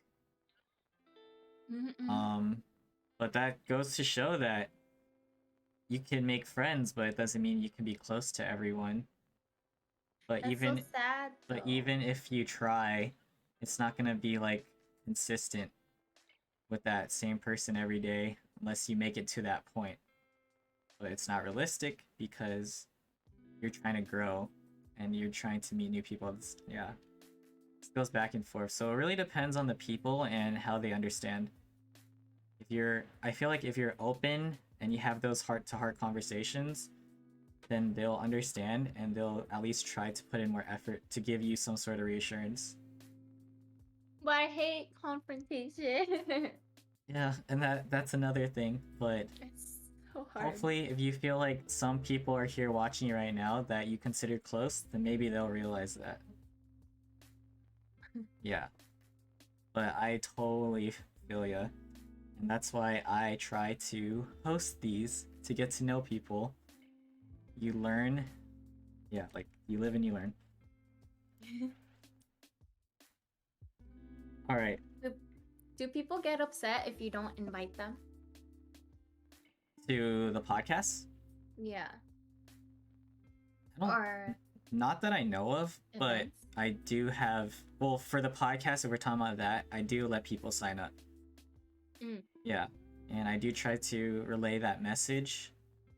But ideally, I would want to have people sign up who I at least know to some sort of like degree level of comfort. In general, like I don't know what events you're talking about. Like so, like your tourney, like if you, I mean, when I hosted my tourney, I selected people myself. Okay, same. So there was a few people who messaged me and was like, "Why didn't you tell me about the tourney?" Yeah. And I was like, "I'm sorry, I already chose teams before." Was it like you reaching out to people to get them to sign up? There was no like open signups type of thing? I didn't do open signups. Yeah. Because like there's like this vibe. I'm trying to make the tournament fun and I also don't want to reject people. Yeah. So I'd feel bad if I had to select people through a sign up sheet. So I would just rather like reach out and like ask people. Okay. I also cared about like the outreach of the tournament. If everyone has like similar communities That would be nice. Also, like some different communities here and there to like spread out the tournament. Yeah. I thought about a lot of things. Yeah, so I could see both ways how problems can arise, but in this case, people felt left out because you didn't specifically reach out to them, right? Yeah. But I'm sure overall, like, you have like good intentions, and you said you did have your own personal criteria, and if they didn't meet that, it's okay. It doesn't mean you hate them or anything. But I guess they have to realize that you have your own goal and image, and just because they're not part of that for that circumstance doesn't mean that they're not important. Like, no matter how hard it is, because yeah, it's the same thing. Like when you like quote unquote reject certain signups, there's like a reason, and it just means that you have your own criteria too. Like for me, what I went through, yeah. You're not a bad person, don't worry. I feel like you feel that, like you feel shitty that you had to do that, or people gave you feedback because they weren't a part of it. Yeah. I mean, it's something that like I'm probably every like event organizer has to deal with. So Yeah. That is that's a big one, I get that. So we're on the front of talking about like these friendships, like all these things that have happened to you in your life. What, like, why do you feel like you have self-esteem and confidence issues? Because this is what you put on your, like, the application too. So what do you want to talk, like, on? I forgot why I put it on there. Let me think. Or just general thoughts about it if you don't know the specific reason. I definitely don't think I'm deserving of a lot of things that happened in my life. Mm-hmm.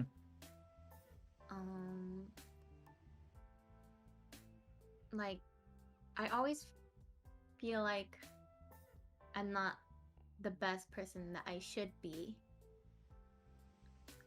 And I don't treat people to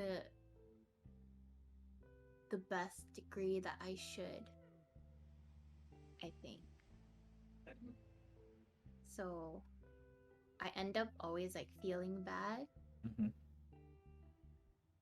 and feeling like I need to grow, I need to become better. But it's like always hard to like make yourself grow or like change out of your ways. So I feel like I do portray myself as like a confident person. But I think like probably like after streams and things like that, I'm like, damn, I watch my VODs, I'm like, why do people watch me? I'm so boring. Like that. I see. I'm not worth people's time.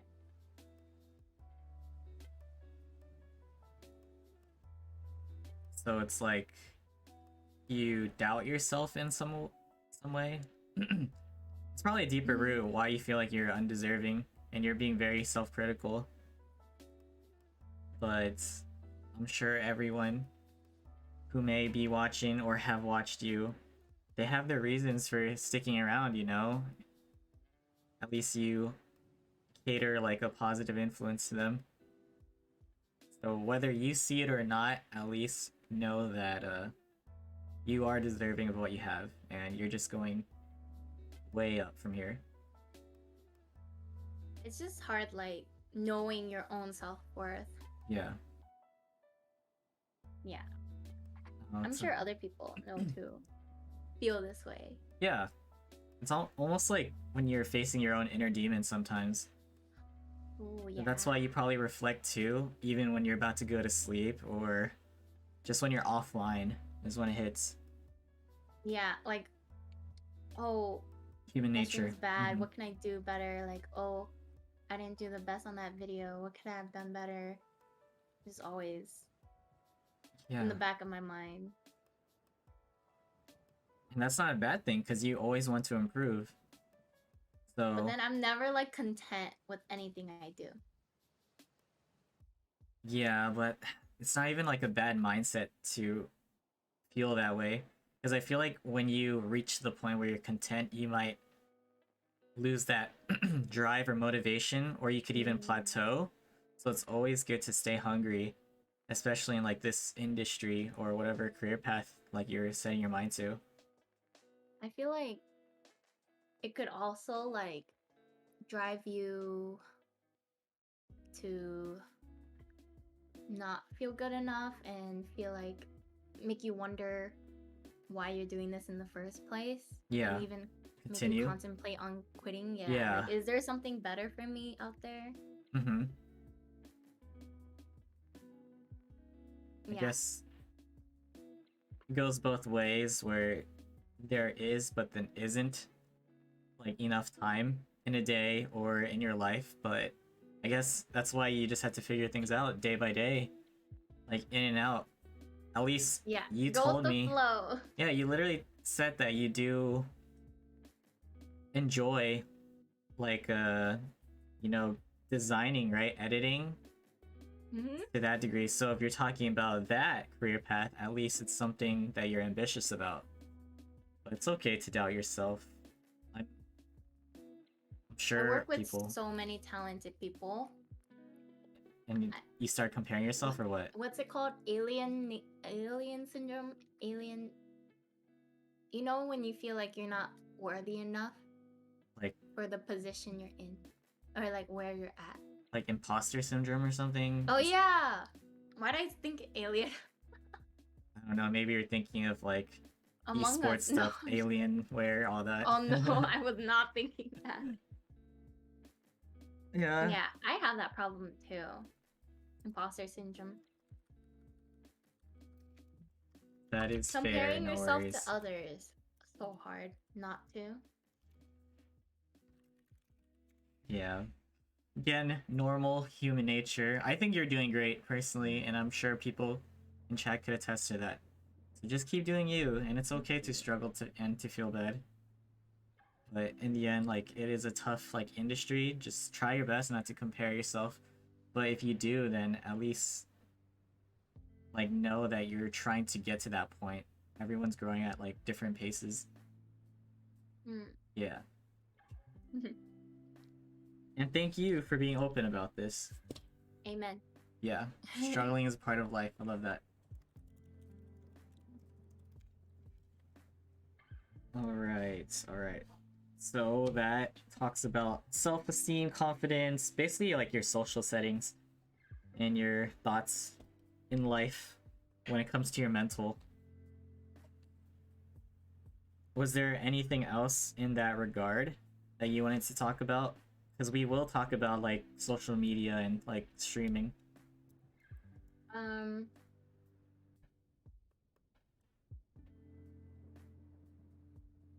No, I think we covered a lot. Mm-hmm. Okay, let's talk about how COVID affected you personally. How did COVID make an impact on your life? I'm such a homebody now. Mhm. I used to be extroverted. I used to go out every day. Now I just stay home, act like a potato.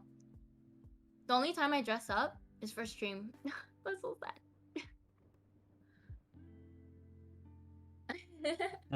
But COVID. if it wasn't for COVID, I wouldn't be a video editor. So, thank you, COVID. Is there anything else from COVID? Like, I think that's it. okay.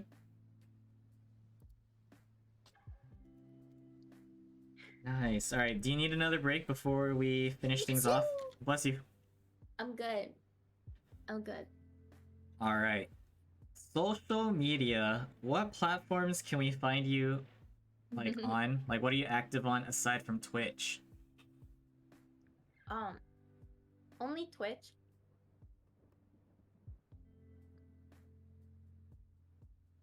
Maybe Facebook. I'm just kidding. Mm-hmm. Don't call my Facebook. Okay. Twitter. Uh-huh. YouTube. Maybe TikTok. I don't really go on there a lot.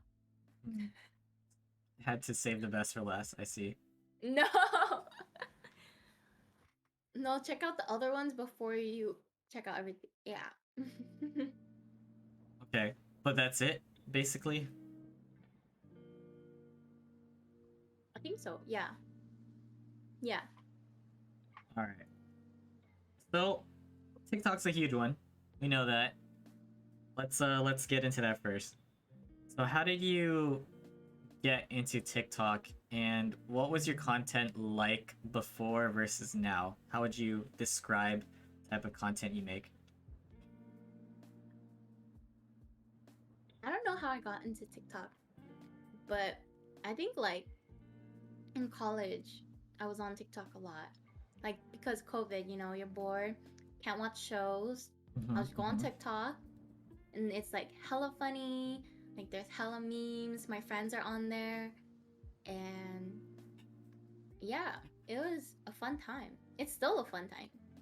My TikTok's weird. Like my For You page, I get like insects and things like that. Like what the fuck? I love the animal ones though. I think back then I didn't really make TikToks. But one time I made like a dance TikTok just randomly. It's bad. It's privated now, so you can't see it. But I was just making mostly like TikToks for fun, just myself. This was before I played Valorant. And then when I started Valorant and I started streaming, I wanted to make TikToks to promote my streams. And at first it was like nothing really came of it.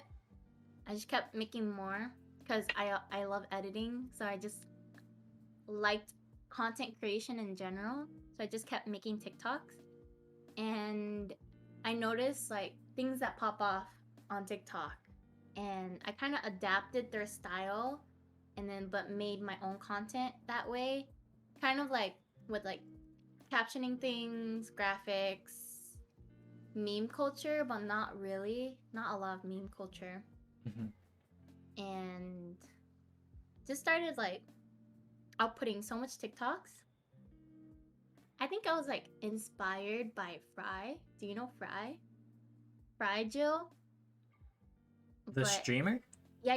Yeah. But she made so many TikToks, and I was like, oh my gosh, this girl is like grinding. I want to grind too. Like, I'm inspired to make content, and started making like, I don't know which one popped off.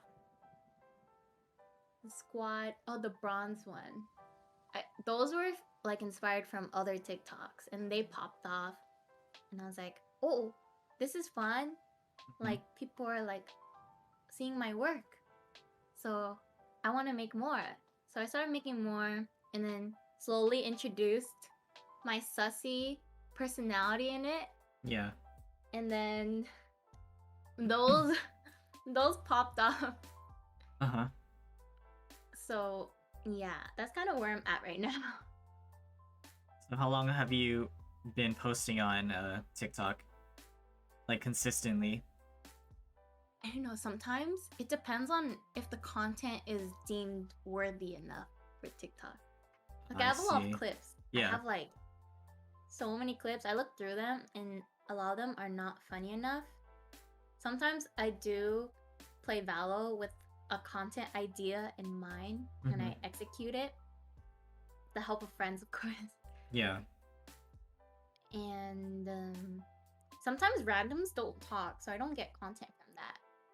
I think nowadays I just play Valorant for content, not to like grind. I don't really care about grinding anymore. I see. Must be great on your mental. Yeah. But now I have to practice for your turning. Oh no. Oh, yes, something we'll talk about. Yeah. Um, so you found your niche when it comes to TikTok, right? No, people like on my TikTok, they comment and they're like, "You're canceled. You're done. No more." They they like roast the shit out of me. Like, I wish I did not see this. Some people are like, "That's enough TikTok for me today." Hmm. So Whatever, people could be critical regardless, so yeah, especially when you but get some of more them are exposure. funny. Some of them are funny. Yeah, funny roasts.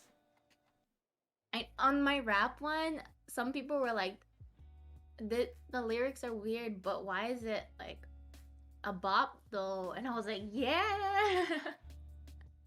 Yeah. Goals right there.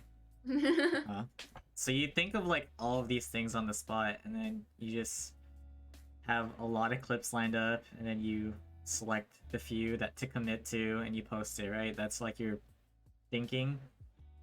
I usually have things planned out before. Yeah. I have my TikTok ideas on like a sticky note. Uh-huh. It's like different things.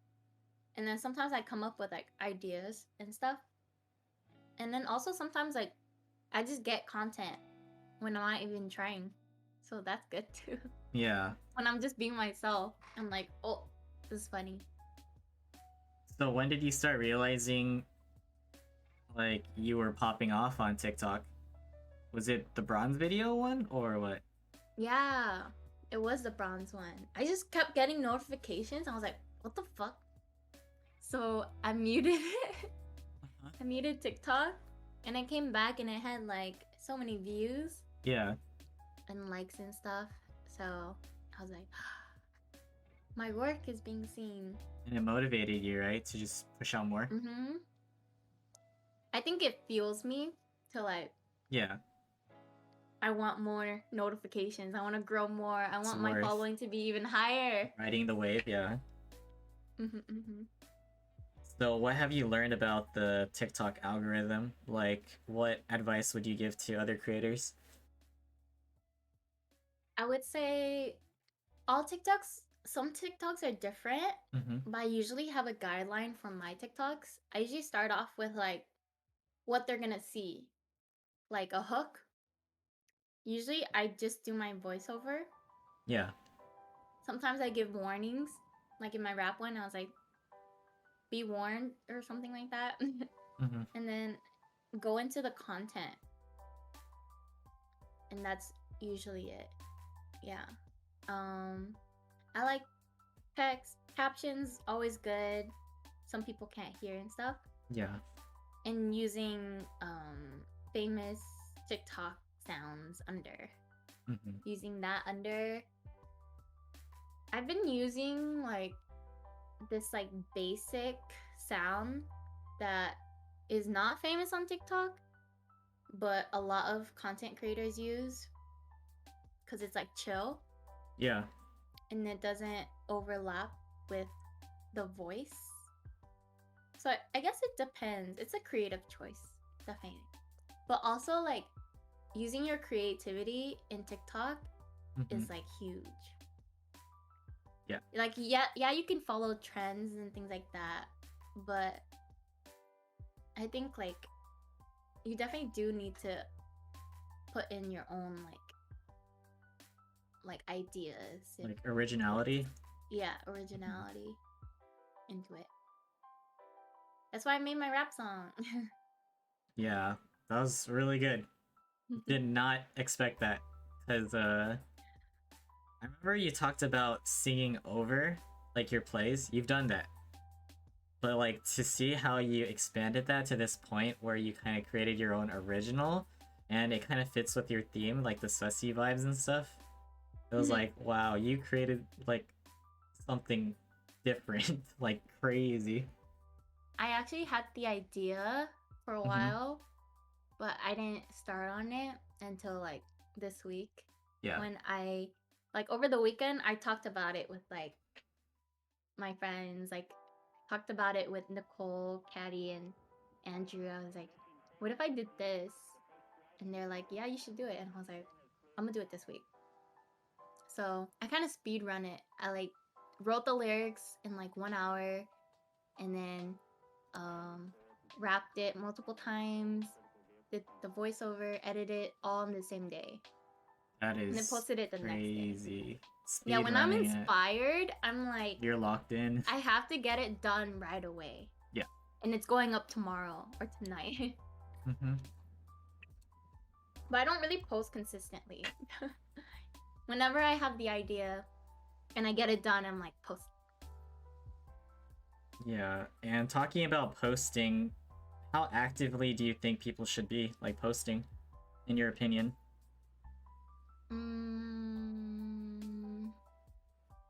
Hard to say because I usually only post like at most 4 times a week. Uh-huh.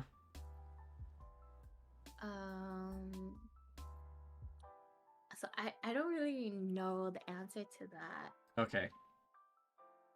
You've just been doing like what you've been doing. I've heard like people give advice on TikTok, like you should post once a day at least. And I'm like, that's kind of a lot. Uh-huh. True. I got no time for that. Alright. Well, that's TikTok. Good to see you just popping off on it. Looking forward to more content. No, expectations are high now. They're gonna expect now a jet agent. But that inspires you. That gives you the idea, and I'm sure you could do it. I know nothing about Jet. I mean, I could do Sage because she's a pocket Sage, and like she could do all this stuff, like be like a pet and stuff. Like, what am I gonna do with Jet? Like, Jet's just like super alpha, you know? You just think about that stuff. Oh. Yeah. I should do it like I'm your owner. The other version? For me. The other version, yeah. POV, Jet POV. Different POV. Alright. Looking forward to that too. So, switching gears a little bit, talk about YouTube, your experience on YouTube. What are your thoughts about YouTube as compared to TikTok, and yeah, maybe the difficulties or your own personal experience? The YouTube algorithm is so hard compared to TikTok. It's crazy. Because with YouTube, the videos, I feel like take definitely a lot more effort and a lot more time. They're longer, and I don't have time for that. Yeah. So I haven't been posting a lot. I have like 2 videos on my timeline that I want to post for YouTube, but I haven't had time to like add the subtitles and the memes and the graphics and things like that and the effects. And I feel like you wouldn't really gain much from YouTube compared to TikTok. Yeah, in my experience. What kind Only because I haven't popped off on YouTube. What kind of theme are you going for on YouTube? It's like random battle moments. Oh, okay. I just have like hella clips, and I don't want to like delete them. I want to like put it out there. Yeah. So I just put on my timeline all the funniest moments. But I do want to do more themed YouTube videos, like a series or like something. Yeah. But that obviously takes more time. Wait, so I mean, you could do that on TikTok too. Yeah, but on YouTube, you're saying you only have like a little bit of content right now? Yeah, I have like one Valorant video, and then one my Tourney trailer and then my Twitch trailer on there. Ooh, and then I have my personal YouTube, but I haven't touched that in a while. Oh, okay. Have you considered like just using TikTok clips you have and just having it as like YouTube shorts? Oh, I do that. So you do have a lot of shorts? Yeah. Like the same videos. But the thing is, YouTube, like, you can't put long videos on YouTube Shorts. Correct. So I can't post my rap one. I'm so sad. Oh, if okay, someone yeah. reposts that, I'm gonna be so sad. You know, someone reposted my TikTok, my bronze TikTok, and it got hella views. Yeah, that's people just steal They didn't even content. cred me. Yeah, and just Don't post worry, I it. reported and the video was taken down. Nice. Okay. Well, that's good that you're at least utilizing the platform and know about that. But I should have done that first. Like, I could have gained those views and gained traffic. Oh, shit. Yeah. It's not too late. You're gonna have more. Alright, let's talk about the big one. Twitch. Something we can all relate to on the platform right now at this very moment. Talk about how you got into streaming and what your experience has been like since day one to now. Streaming. Honestly, I only streamed to apply for HoloLive. The You know what VTuber? HoloLive is? Yeah. Yeah, I read your app. That's how I know. Uh-huh. They're a big VTuber company based in Japan, but they also have like HoloLive English, HoloLive Japan. Mm-hmm. But after streaming for a while, I can't imagine myself as a VTuber. I'm just so used to like camera, like action interaction that even when my camera used to run out of battery, but now I have a dummy battery. If I put like a PNG tuber after my camera dies, it's so weird. I feel so weird. I feel so detached from streaming. So I didn't like it. So I decided not to apply. I see. So now I'm like just streaming. But from the start, the first Twitch streamer I've ever watched was Ari, Strawberry Milk Tea. She's my friend IRL also. I was just mostly there just to support her. Yeah. And maybe I did like one stream every 6 months with bad quality webcam playing on a laptop. It was so bad. But I didn't like try after. What year was this? Like 2 years ago? Okay. Yeah. So I'd say HoloLive made me stream more consistently. Like I streamed so much, I got affiliate really fast. I forgot how long, but I got it really fast, and I wanted to grow my numbers before the application deadline. I forgot when the deadline is, but now I'm like chilling with it. I don't really care. Yeah. But I really cared like last year. I started in like November last year. So I Like, just started serious into streaming? Mm-hmm. Wow. That's pretty recent. Mm-hmm. I was able to make it affiliate before my birthday and do a birthday stream. That was fun. But yeah, I just ended up streaming for fun. I'm still streaming for fun. Also to meet new people, and I love talking to chat. Like, it's just so fun talking to chat. Yeah. Doesn't feel as lonely. And I don't get bored. Like, I could play games longer. Uh-huh. Not that long though, only up to 4 hours. Got it. But yeah, right now I'm just like floating by with Twitch. Like, I mainly like just watching my friends stream. Yeah. Really fun. Sounds good. So how did you decide on the name that you have? You know, it's supposed to be Shy Girl, but that was taken. Someone took that from me. So I had it Shygori with the uppercase I. But then people couldn't raid me. Because they thought it was an L and they put in the wrong thing. And I'm like, fuck. So I made it a lowercase I. So now I'm Shygori. Got it. Well, the name came from, if you know Shy Guy from like Mario Karting. Mm-hmm. Shy Guy. He's so cute. He's my favorite character. and I was inspired by that. I wanted to be the girl. I first put the name in my Maple. I played Maple Story like 2 years ago. I came back. Gross. Nice. Okay. I came back and I named it Shy Girl with the U. Because Shy Girl with the I was taken. And after that account, I made another one, Shy Girl with the O. And I was like, that one's more troll. I like that one better. So I just stuck with it as my username. For Twitch. Nice. Yeah. And then Maple, people will call me Shy, and I thought it was so cute. Mhm. So What about you? Your name is like so creative. How did you come up with it?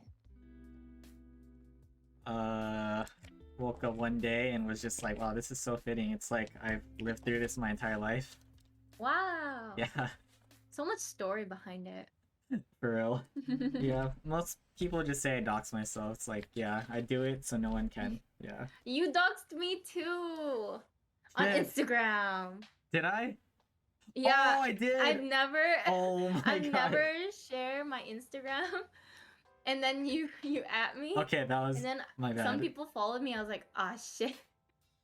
I realized It's okay.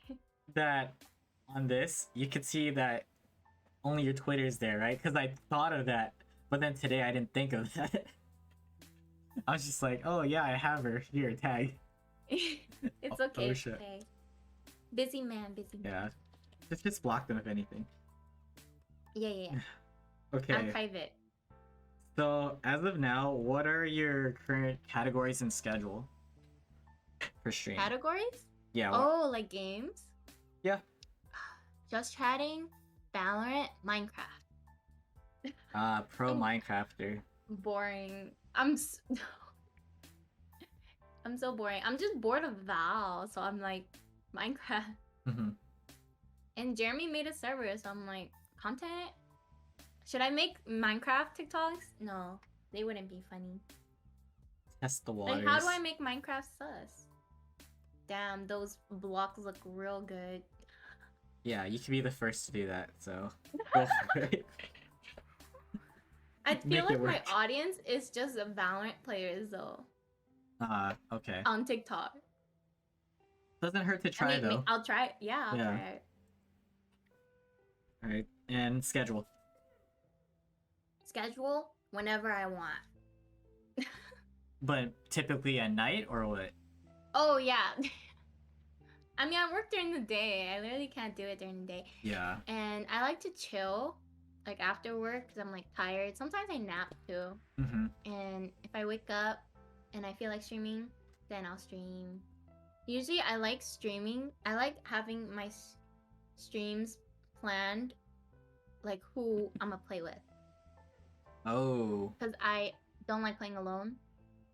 I hate that. Yeah. And I need someone to like banter with.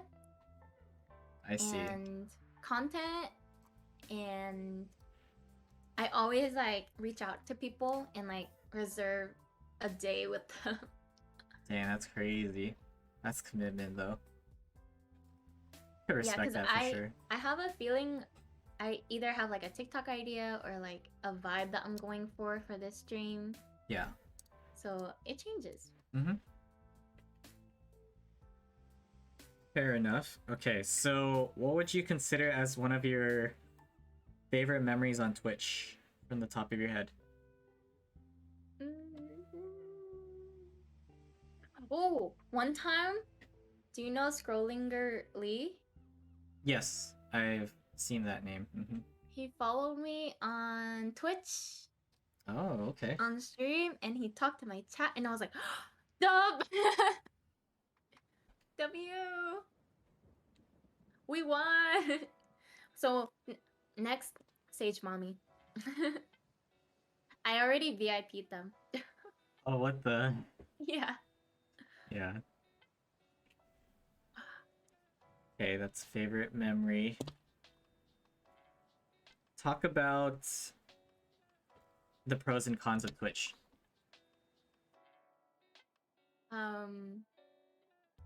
Pros, you get to meet a lot of different content creators and create a community and just come up with like stream ideas and like tournaments.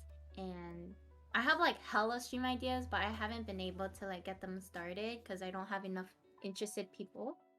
But I do want to start on them someday. Like I have a whole Ooh. document full of Ideas. things I want to do. Nice. And I think just the biggest one, just meeting content creators, like meeting you, meeting most people in chat. Like it's so nice. I love like opening like 100 tabs of all my friends' streams and just lurking and like going by each one one by one and saying hi. I just love doing that. Subtle, famous flex. I like it. No, not subtle. I mean, not famous. 100. I don't know what you're talking. No, okay. I'm boasting too much. Maybe like 20.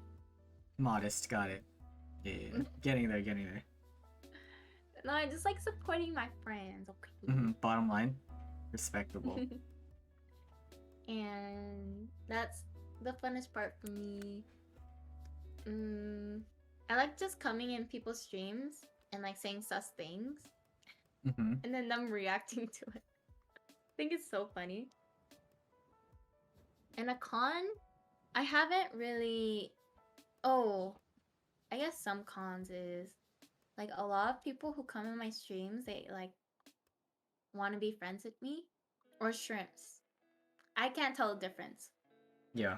But they always like try to add me, try to play with me, and I have a hard time rejecting people. Like I feel really bad when I reject people. So it's really hard when someone puts that on me. And I would say, I mean, it hasn't happened to me, but like all the toxic Twitch people. Yeah.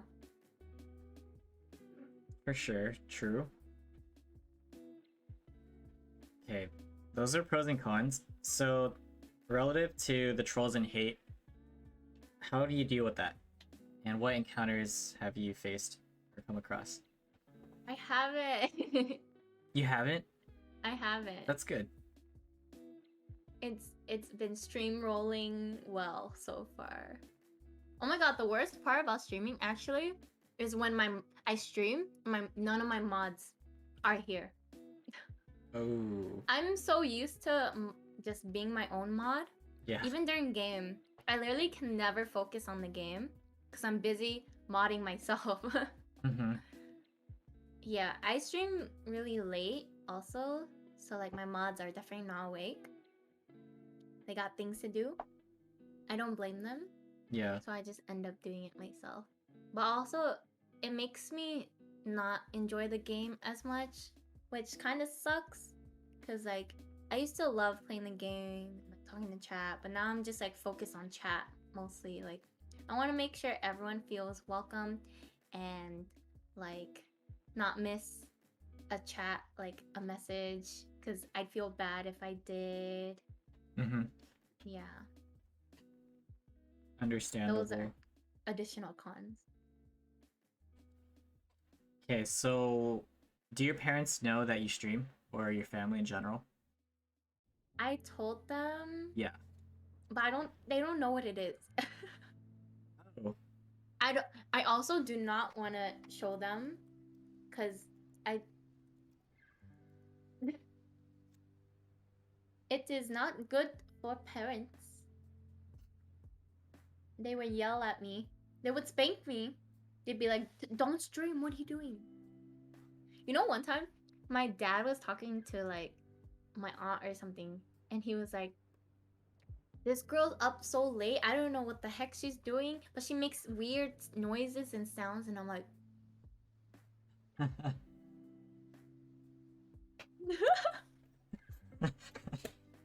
he never like confronts you about it. He just brings it up. He brings it up to an like in a family gathering. I'm like, what the? Why would? Yeah. Got it. That sucks. Parents. Yeah, when I'm like barking or moaning. Oh my gosh. Yeah. Okay, so as of now, what are your goals on Twitch? I have no idea because I mostly stream for fun. Mm-hmm. So I think just meeting Sage Mommy 69. Having her come to my chat. Oh my gosh. Done. That's all Yeah. I want.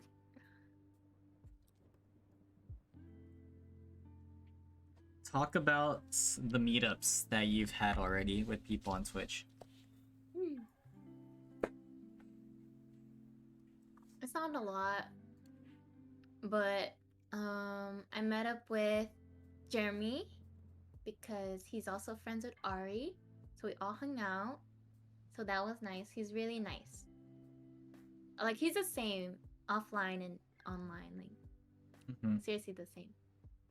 And I met Hein really briefly. I don't know if he's here, but Wait, you did? yeah, he dropped me off at McDonald's. What? Yeah, because he lives close to me. That's crazy. So he was like, "You want McDonald's? I'll get it for you." And I was like, "Yes." And and then after he met me, he was like, "You're so much taller than I thought." Yeah. That was funny. And then my latest encounter, I met up with Nicole and Tiff and Patty and Andrew, and it was really nice. I liked it. I enjoyed it. Nice. Some We meetups. just drink. Yeah. Oh, Heinz Drinking stuff. here. I do want to meet up with everyone. If they're going to TwitchCon, I really want to meet up with everyone there. Oh, I'm gonna meet up with like Head in the Clouds, Aileen, Jacob, Haru, Lynn. That's gonna be and so Gabe. fun for you. Yeah. Yeah. I'm a little awkward at first though. I'm like shy. Take lots of pictures. Memories. Oh yeah, oh yeah, yeah. Alright, so more so about earlier you talked about how people feel, I guess, entitled to play with you, or they ask you and you don't like rejecting them. Talk about some of the common Twitch etiquette, like the unspoken rules of Twitch. Like, what comes to mind? I mean, I put it in my rules, but I don't think people look at them. Uh-huh. But it's like, don't ask to play with them. I mean, I will, if I want viewers to play with me, I'll ask. But don't intrude and like try to like play with them, you know? Yeah. And adding each other as friends. Obviously, unless I feel like unless you're like a content creator, that's okay. It's like semi-okay. And you both consent to it, then it's okay. Like you say, oh yeah, you can add me. Here's my thing. Like that's fine. But if they join your community and they add you, I'm kind of like, what should I do? Uh-huh. Like I don't want more DMs.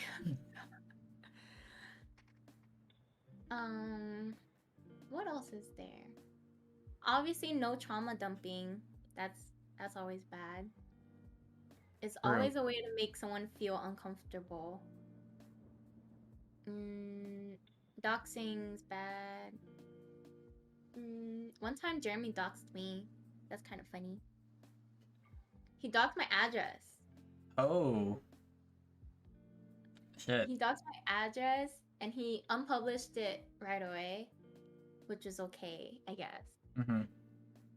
One time I doxed my full name because it was in the back of my like bomber jacket. It says my last name, and everyone already knows my first name. I guess you don't have the problem, but I have the problem. Like from that, you can get so much information, like Facebook, Instagram. Facebook has so much information on you. Oh my gosh. I'm just scared of like being stalked or like found. Mm-hmm. One time I also doxed my phone number. That was bad. I was drunk and Lynn like told me this nice pickup line. She's like, I know the first 100 numbers of pi, but can I get yours? And I was like, yes, ma'am. It's I said it really fast. I had to unpublish that. I'm so sad. Okay, yeah, you set yourself up. Got it. Yeah. Uh-huh. But if chatters dox you, that's so bad. All right. Also, like self promo, also bad. I have a friend that played with Lily Pichu, and one time he, like, after the game, he sent his like Twitch thing on her chat, and everyone got mad at him. For, like, self promoing. Yeah. But yeah, no self promos unless like the creator does it, you know? True. Like true. allows it. Yeah. Well said. Some Twitch etiquette. I don't know what else. That's okay. Okay, so what are your thoughts about how Twitch can affect your mental? Oh, a lot.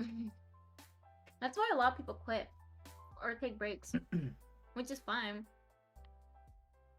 But yeah, I've had friends take breaks because it's like too much and they think about numbers a lot and they compare themselves to other creators, and it's like imposter syndrome as well. So yeah, I understand it. I've dealt with it too, but not too bad for me to want to take a break. Unless I'm on vacation, then I obviously I can't stream.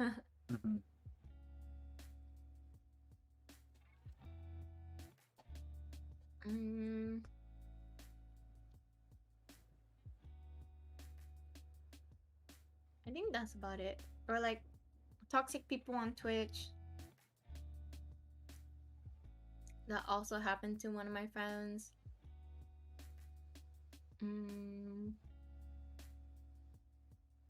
That's about it. I don't know what else. Not growing. I guess that counts as like not growing to the rate that you expect to be at. Yeah. Would kind of suck. Kind of make you think, what are you doing wrong? What do you need to improve on? Should I quit? Should I invest my time in something else?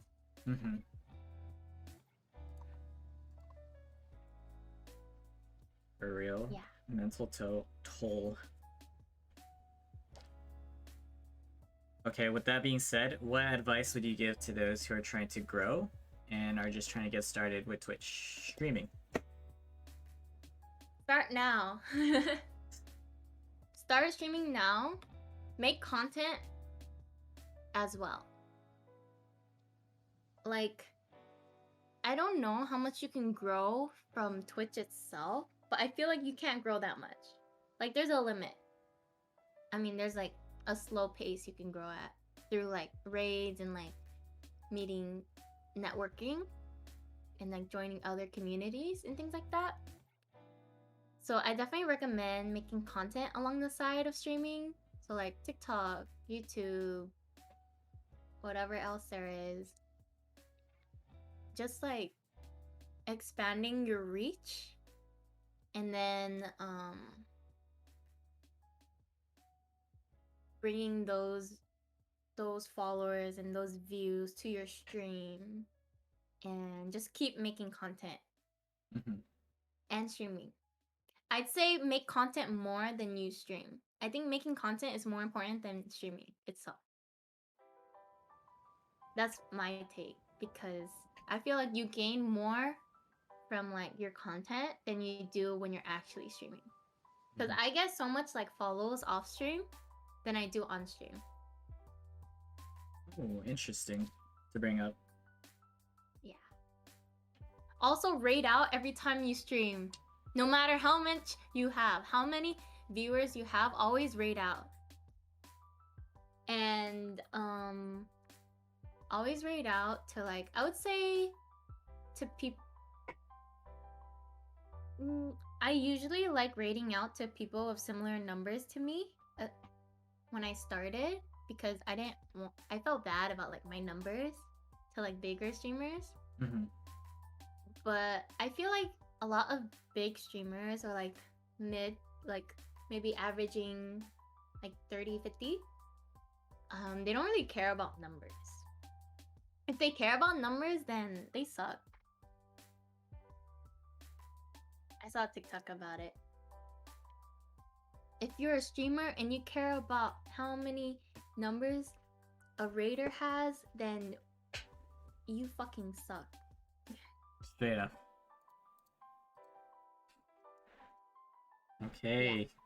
Pro tips, pro advice. I'm a baby streamer though. So talk about your thoughts, the difference of streaming as a guy versus a girl. Oh yeah. No one's ever like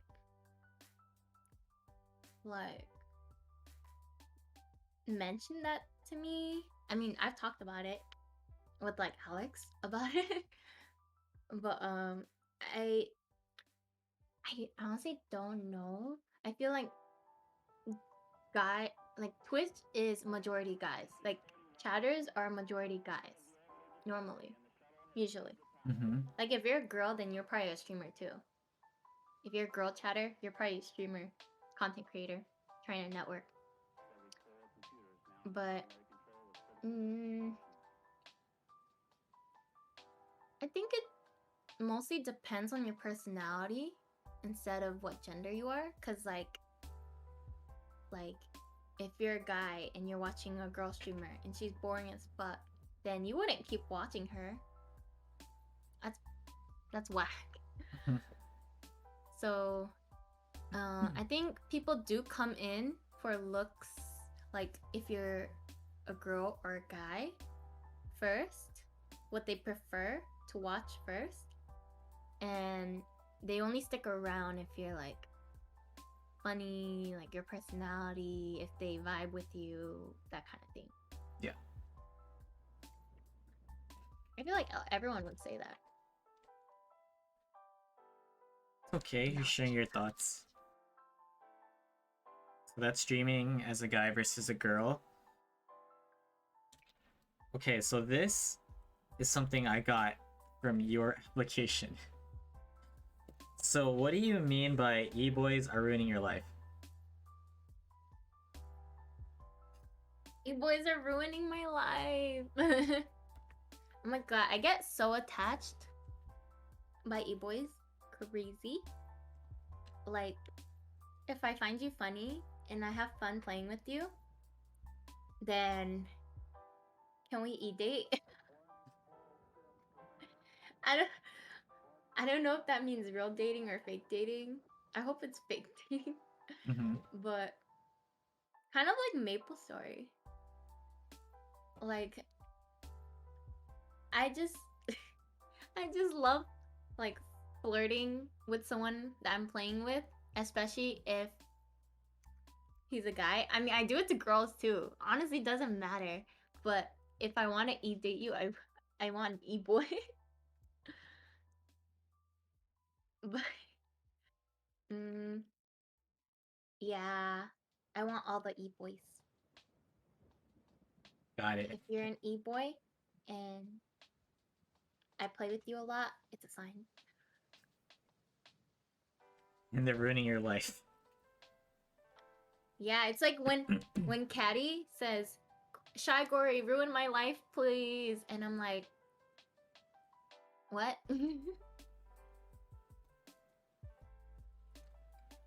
All right, talk about tournaments, your experience of hosting. Like, what gave you the idea, and how have your experience been like so far in general? So I've seen Valorant tournaments before. Mm-hmm. I literally edited one, and I've seen OTVs battle tournaments, and I thought it'd be a fun idea to like bring communities together and like meet new people at the same time. So I wanted to do it. So I did my first Discord Rivals one last year, and I think it was okay. It came out okay. There was some complaints though, because like I let everyone choose their teams. Like I decided team captains, and they chose their teams regardless of rank. Because I Yeah. didn't think about that. So a lot of the teams were mismatched in ranks and skill level. Mm-hmm. So one team obviously won because they have a higher skill level. So for my next one, I added more rules. I wanted it to like incorporate like a fun mini game and like the pistol rounds as well, to like bring everyone out of like the competitive mood, because I don't want it to be too competitive. Like I don't want you to sweat.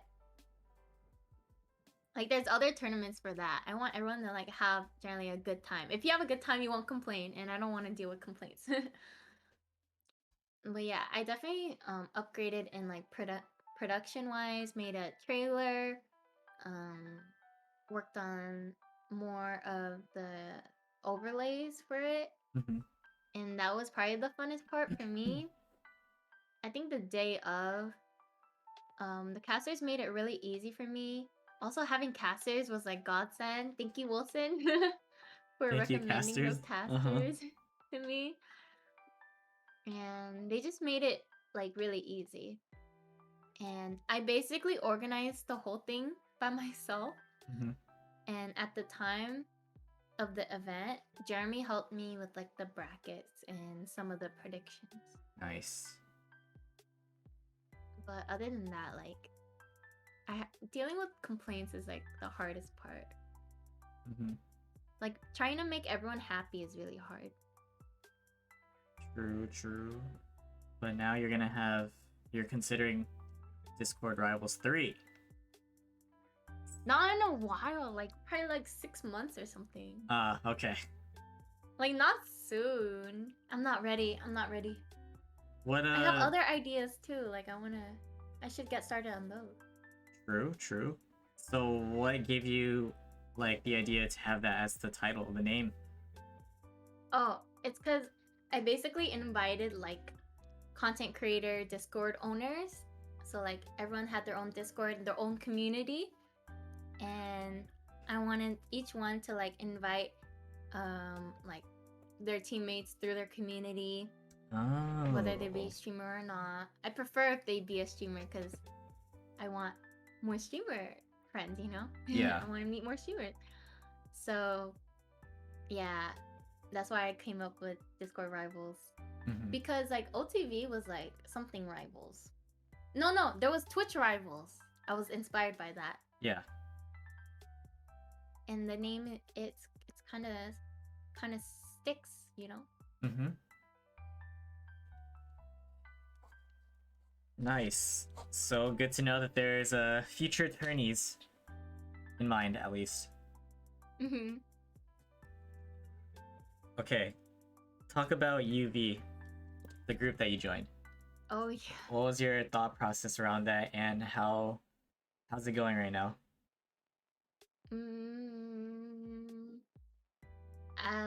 So I first found out about UV through Fry. Like she told me about it and answered all my questions and recommended me to join. And then she up and left. So I had to talk to Liam about it, which is Uaku. So I talked to him, and then I decided to join because like I thought it'd be fun and there's no commitment and stuff like that.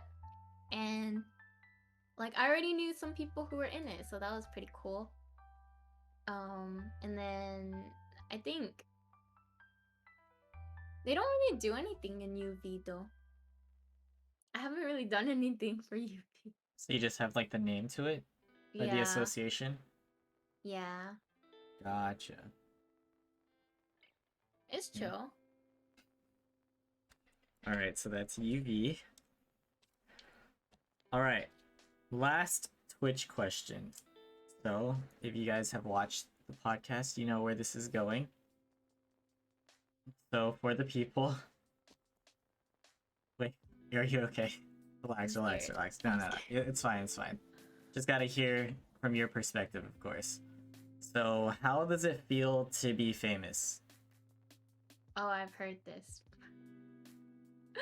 I've heard this. How does it feel to be famous on 3 platforms? Wilson? You trying to spin this? Yeah. Go, go, go, go. Answer, answer, answer. It's tough, you know. I'm just Can't relate, sorry. What? Too many notifications. I can't even look at my phone. Mm-hmm. No, I'm not famous. I don't even know what famous is. Famous is if you're... What is famous? I'm not famous. We are growing Twitch streamers. Yeah. Okay. We'll just leave it at that. Alright, just briefly about Valorant, right? Good old Valorant. Something you don't want to stress about. Yeah. Wow. Favorite agent and worst agent. I'd say Or my least favorite agent is Chamber. Mm-hmm. He's fun and he has an op and an up crutch. And least favorite is Astra. Okay. It's just too much to think about. I can't. And which agent do you think's the best in the game right now and the worst? That's so hard. You have to be good at them. Damn. I feel like Fade is really cracked right now. They need to nerf her. I played against her and it was so hard to counter her. And would you say worst? I already said worst agent, right? Yeah, like your least favorite, but the actual worst agent. Oh. What agents are there? I'm gonna look up agents. Valorant agents. What? I'm on Wikipedia. Oh wow, there's a lot. Phoenix. Ah, gotcha. Whack. Other people do his are better at his job. Hmm. But some people still play him. Yeah. Okay. Go Phoenix. How about favorite gun and least favorite? Or which gun do you think is the best and the worst? Up. Up. Yeah, up. Best gun. Worst gun. The Aries. Ooh. Okay. Interesting. I mean, Bucky's also really bad. But then it depends if you could play well with it. But Aries, Okay. I hate it. I don't get any kills with it.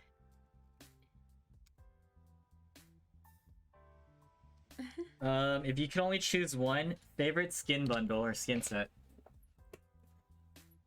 Ooh, foreskin. Forsaken.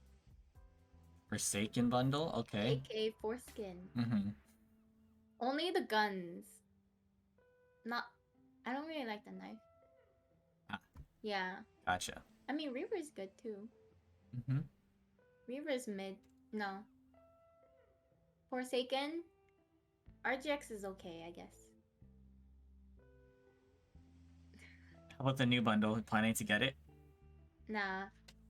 It makes weird sounds. Oh. Go doo doo doo doo doo doo.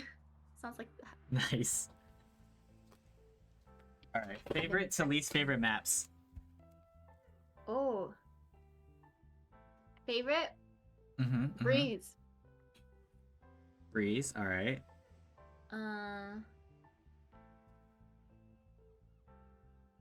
Breeze,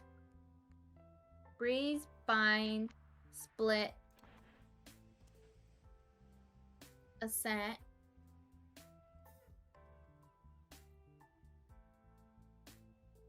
What else is there? Haven, icebox, fracture. Oh, icebox, haven, fracture. Alrighty, got it. Those are the maps. Alright, and what are your thoughts about the tournament that's coming up? The one that you're participating in this time? Oh, the one you're hosting? Yeah. I'm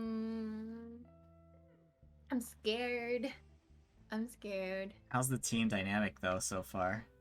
We haven't practiced all together, so I don't know. Mm-hmm. I don't know. They seem nice, I think.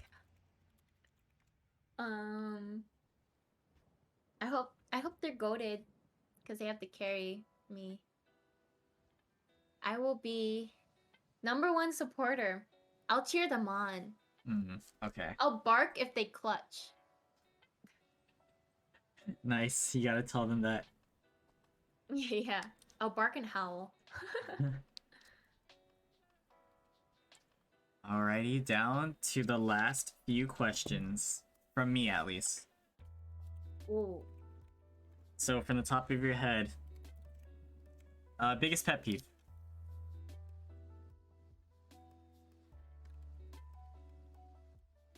You can't put me under pressure. Dev. What do I hate? What do I hate? What do I hate?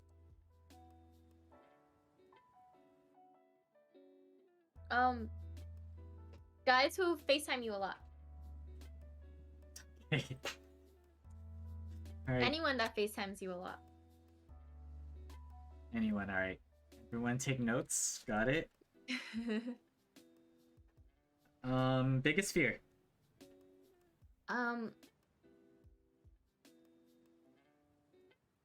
Dying and everyone forgets about me. Deep. Okay. Favorite food? Korean. Tteokbokki. Nice. Best ice cream flavor? Pistachio almond. Pistachio almond. Okay. Favorite animal?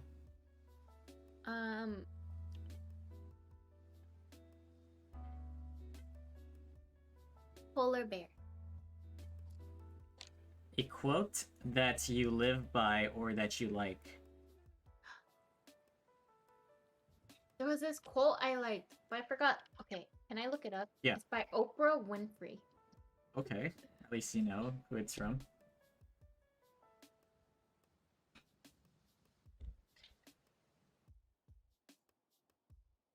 Oh my gosh, she has so many quotes.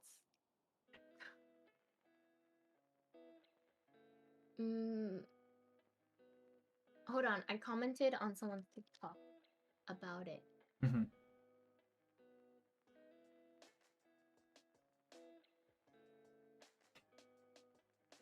And in the meantime, for those viewing right now, if you guys have questions for Crystal, you guys could tag me with the question. If you want to ask like something specific. We are nearing the end, and we get a special rap performance of Crystal's new hit single. Oh my god. Okay, go for it. What's I performed it like 10 times on my stream. That's okay. If you look at what you have in life, you'll always have more. If you look at what you don't have in life, you'll never have enough. Ooh. Okay. If you guys... So wise. Here's the quote. Nice. Thank you for that. Oprah. We love Oprah. Alright, what would you consider as your greatest accomplishment in life and your greatest failure or regret? Greatest accomplishment? Oh, working at 100 Thieves. Greatest failure?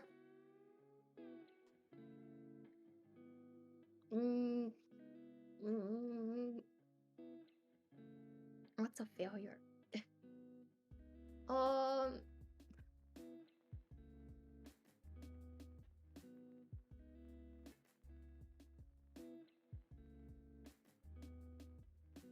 Mm, Could be failure or regret. Up to you.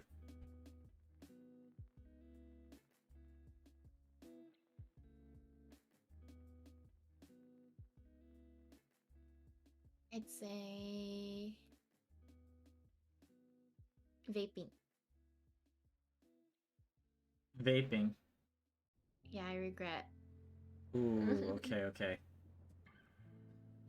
Wow, interesting. Okay, so Hein actually sent me questions because he's working right now, right? So he sent me them beforehand. Okay. So this is a good one. How did you get into vaping, and what's your favorite flavor? I got into vaping because I work at Dingty. Mm-hmm. So, like, my coworkers would vape, and I was like, I want to try one. Because I vaped before, but I was never, like, addicted. So Yeah. I vaped his vape, and then, like, made me feel some type of way. And I was like, wait, I kind of like it. So I kept vaping on his thing, and I decided to just buy my own because I feel bad for Yeah. bothering him all the time for it. And it's been like that ever since. It's been 2 years. I want to quit. My flavor I have right now is watermelon lemonade. Is that considered your favorite? No, I just get anything that sounds good. Okay. And then other questions. He said, "What's your ideal first date?" Oh, I want to go to like, I want to go to like any naturey place that requires no hiking. Mm-hmm. I hate hiking, but like just having a stroll around a botanical garden or anything like that would be really pretty. Or maybe like going to the park and then have a picnic and then walk around. Mm-hmm. That'd be cute too. Nice. Another question. Can you teach Hein how to get better at Valorant? Um, I'd say, I'd say, get skins. Skins equals wins. And get teammates that hype you up and not bring you down. Okay. Mm-mm. And then his last one. What was your first impression of Hein?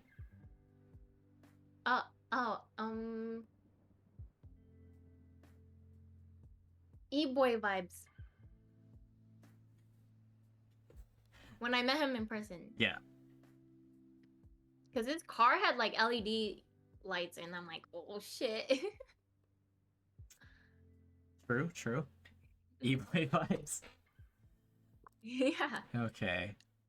So, Papa Bear, Sunny, first of all, do you have people who you don't want to affiliate yourself with? And if so, how do you avoid people you don't want to affiliate yourself with? Do I have people I don't want to affiliate myself with?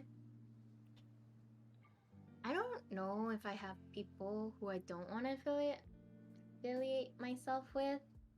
But I know people who don't want to affiliate with me. Oh, for real? Yeah. Oh, okay. That's a off podcast thing. Okay. Yeah. It's okay. How do you avoid people you don't want to affiliate yourself with? Honestly, just ban them. What can they do?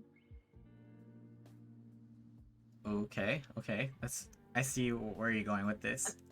I mean, confront them and then ban them. Tell them, I feel like you are not being, like, you are not giving off good vibes in my chat. Mm-hmm. Like, can you please leave? If not, I will ban you. Like, warning, you know? Or can you stop? Or else I'm gonna have to ban you. Okay. Actually, there's been people who come in my chat and say the weirdest shit, and I'm like, I can only take so much. Mm-hmm. Like, they would keep on saying weird shit, and then my mods just end up banning them, so. Nice. And to chime in, to Papa Bear, there's also other situations where, like, it could be someone that your friends associate themselves with, But even if you don't want to affiliate yourself with them, you just like if you don't want to be direct, just don't give them attention, but at least like don't blow them off at the same time. If that makes sense, you know? Because you don't have to do anything with each other, and yeah, you're not obligated to have a relationship with them. So yeah, you could be cordial, but that's it. You don't have to befriend them in that way. When does a person cross that line? Okay, Chris Lee can answer that. Cross the line for Like, I guess, like what you mentioned. Is that what you're talking about, Isaac? oh, for like banning them and like not Possibly. wanting that behavior, or not trying to distance yourself from them. Yeah, if that's the case, I would feel like if they make you uncomfortable or Multiple Yeah. times. Mhm. Maybe after one time, it's okay. Like warning. Maybe second time you're like, oh, you're making my community feel uncomfortable. I don't feel comfortable with you being here. Okay, down to my last few questions. Oh wait. Oh, there's another one from Hein actually. How sus is too sus?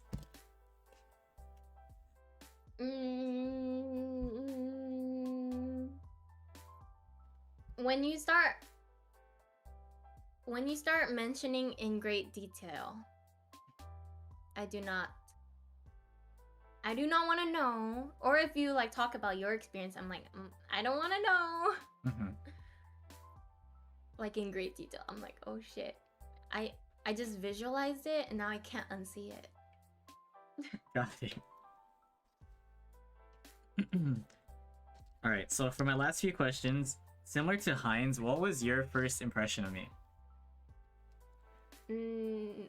Nice, famous guy. Wait, why famous? Because you're famous. What the heck? How did... Do you remember how you met or we met? Oh yeah, Isaac's chat. Oh, you forgot? No, Oh my God. because it was the day that he played with you and Kat, I think. But then I thought I followed you already before that. I think Because you guys are followed you ranking together, right? because Isaac like shouted you out and I was like, oh, he seems chill. I'm gonna follow him. That's all I remember. And then I probably came one time and said hi or something. Okay. Might have been that time. Well, I remember you guys were playing together for sure. You were very famous. I was like a baby compared to you. What the heck? Back then. Not even. That was like 2-3 months ago, I swear. Yeah, I probably only had like 600 followers. Alright. So, as of now, who are the top 5 streamers that you find yourself watching nowadays?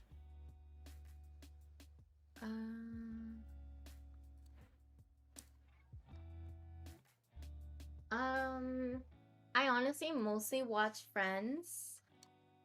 And I don't really watch popular streamers anymore. Because now I really care about like that chat and streamer interaction because I get it from friends so much. So I just want to talk to friends, or if my friends aren't streaming, I also watch Sage Mommy 69. That's it. Gotcha. Do you want to shout out some of those friends that you watch? Oh, okay. Who's live right now? We have Nicole. I don't know how she's still live, but apparently she's still live. We have Soju Puppy, Zuoros, we have Anna, Giles, Winnie, Maple, Jay, Ryan, my pseudo big, Shambi. Oh, Shambi's streaming. Bubby's streaming too. Yeah, that's it. Okay. And for the last one, with your connection, who would you like to see as a future guest on this podcast and why? Have you done Nicole? No. You should do her. Oh my gosh. Okay, what's your reason? I don't know. I just love her. Okay. Oh my god, can you have Linda? Can you have Linda come? That would be so funny. I would stay for the whole thing. Funny? She's so funny. You have no idea. Have you seen her stream? She's so funny. I have She's more not. sus than me. She's more sus than me. Okay. So I've set expectations now. Got it. No, it's crazy. I never meet anyone as more sus than me until I met her. I met her, like, she rated me once. Mm-hmm. And I was like, we were talking about, like, her name. I was like, Nutty? And she's like, yeah, like, nut in, yeah, Nutty. And I'm like, oh, you can nut in me. And then she's like, no, me. And then we were talking about shit at some point. And she was like, you can shit on me. Wait, can we change our names to, like, shit on and then shitter or something like that? Like, something like that. That would be really funny. I was like, I'm down. The beginning of a wonderful friendship. Yeah, That's and what I heard. like, this happened like last week. Damn. Okay. Yeah. Like, literally making friends through raids. So cute. Alright. So now that we've come to the end, right before, because you're gonna perform, so you gotta get ready for that. What are your thoughts about this whole experience? Is there anything else you feel like you haven't touched up on or talked about? I feel like we went over a lot. Like, a lot of this stuff I haven't even talked to my stream about. Yeah. So, I'm sure there's more, but I can't really think right now. Kind of, whenever, like, I'm streaming, I can't think. I'm, like, hella scatterbrained. It's okay. No worries. There's, like, other things to worry about. I can't think about other stuff. Uh-huh. So But how are we gonna do this? Am I gonna stream the song? Oh, yeah. You could stream the song. Just let me know when you're ready and I'll have the music up at least. Okay, and then let me pause mine. Current music. Okay. I have to get the lyrics done. Yeah. Can you test the sound so I can see if I can hear it? Okay, perfect. You're good. Alright guys. Here, give an introduction of what this song is and what it's about, and then get to it. So the song is a really deep song. I made the lyrics myself through a lot of reflection about the way I play Valorant and the emotions behind Valorant in the background. So I hope you can enjoy it and think about the lyrics in a deep and meaningful way. Let's begin.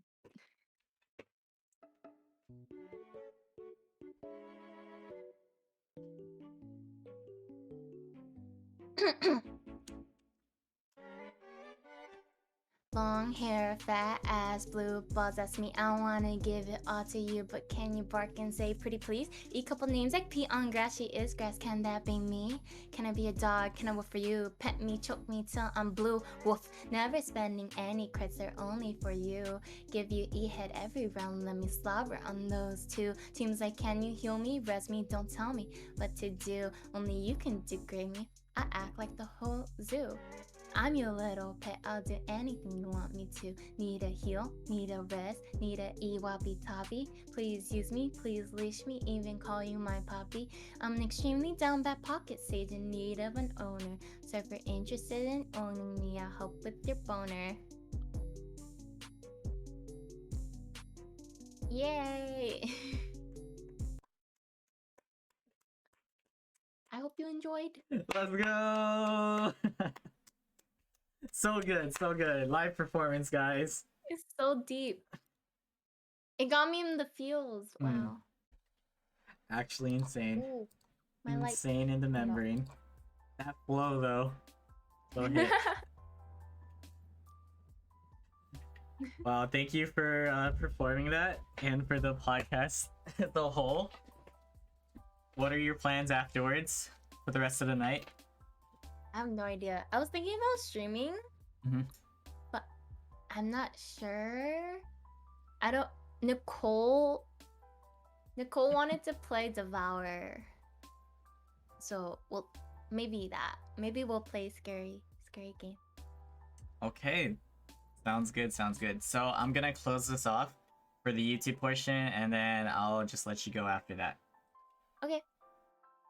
All right, ladies and gentlemen, this has been the Chang Gang podcast, episode 69, featuring Shygori, aka Crystal. Crystal, thank you so much for being on this podcast and for sharing all the details about your life experiences. Huge topics, like plenty of things to go through and cover. So, what are your final thoughts? And just say some things that you want to tell people, like in chat, for those watching on YouTube.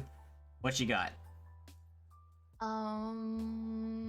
Thank you for handpicking me as your number, episode 69. It's been an honor.